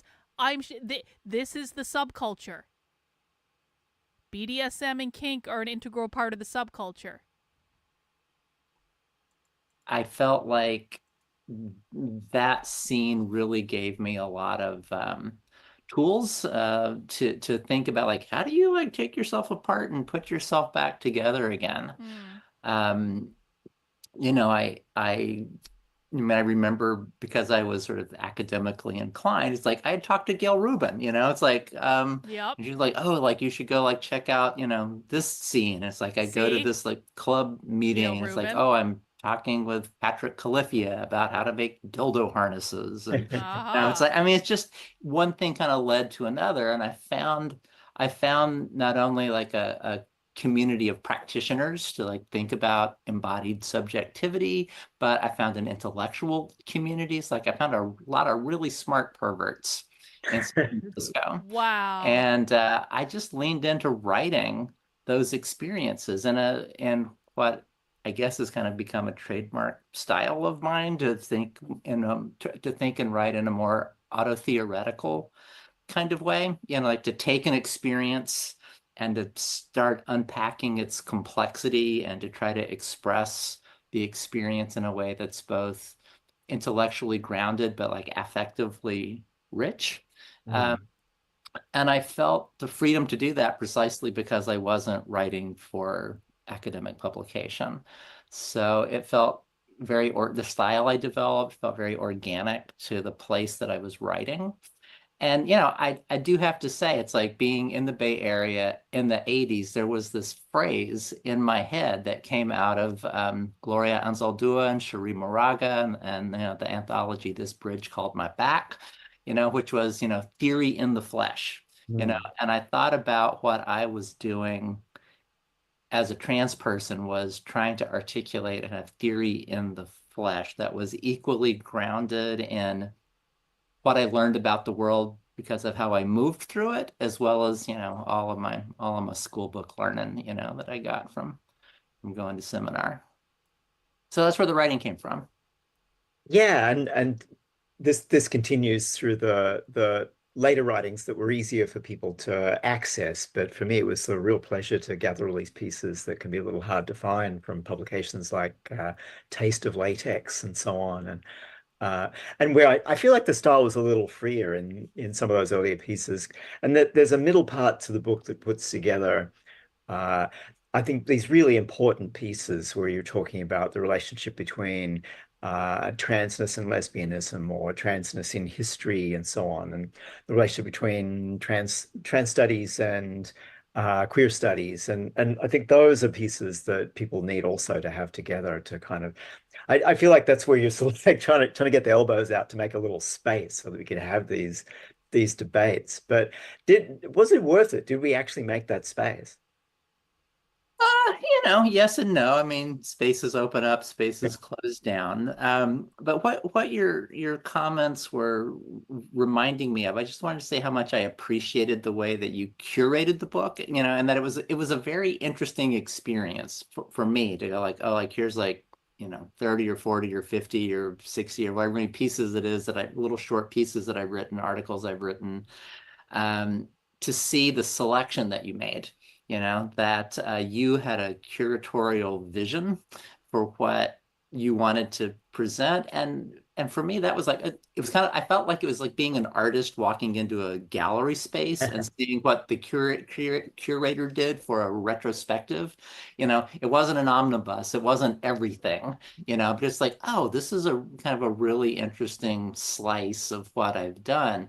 And it let me see some things about my own trajectory that I might not have seen otherwise. It's like I thought you gave the selection of work that you made. It was a smart read. It was a smart take that I learned something from. So that was a gift.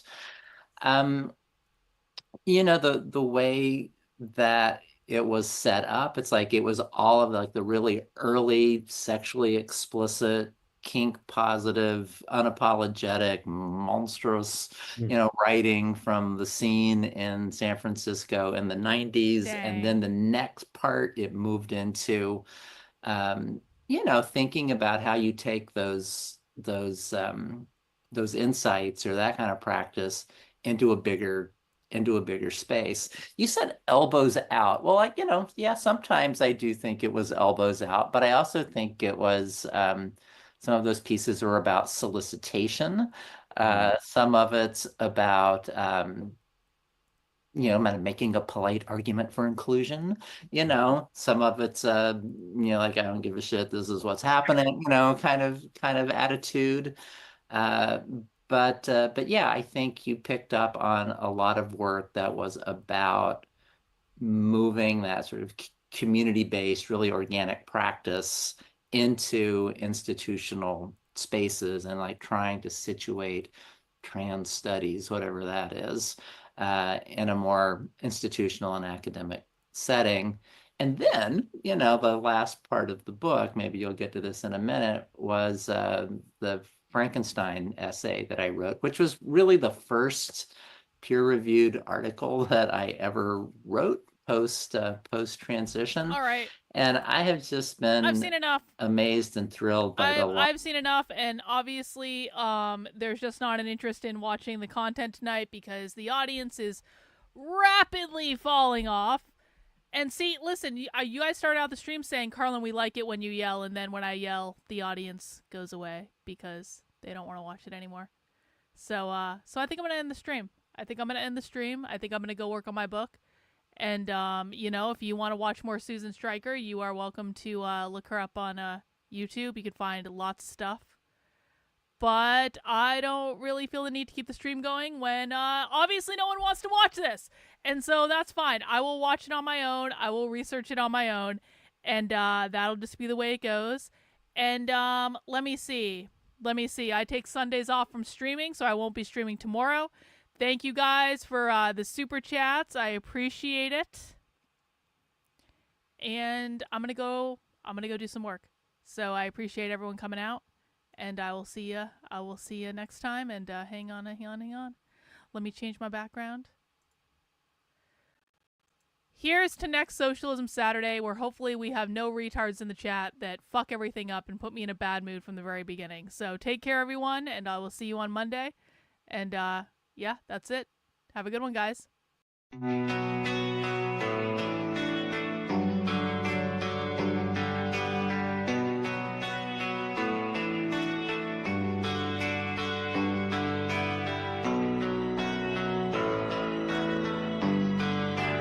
How are you feeling? How long have you been here? 3 months, May 17th. And what brought you? That's difficult to answer.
is influencing my thinking and consequently my action.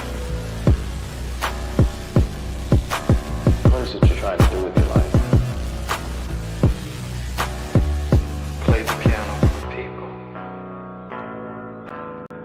I'm not clear. How is it that playing the piano for people has eventually resulted in your being here in the hospital?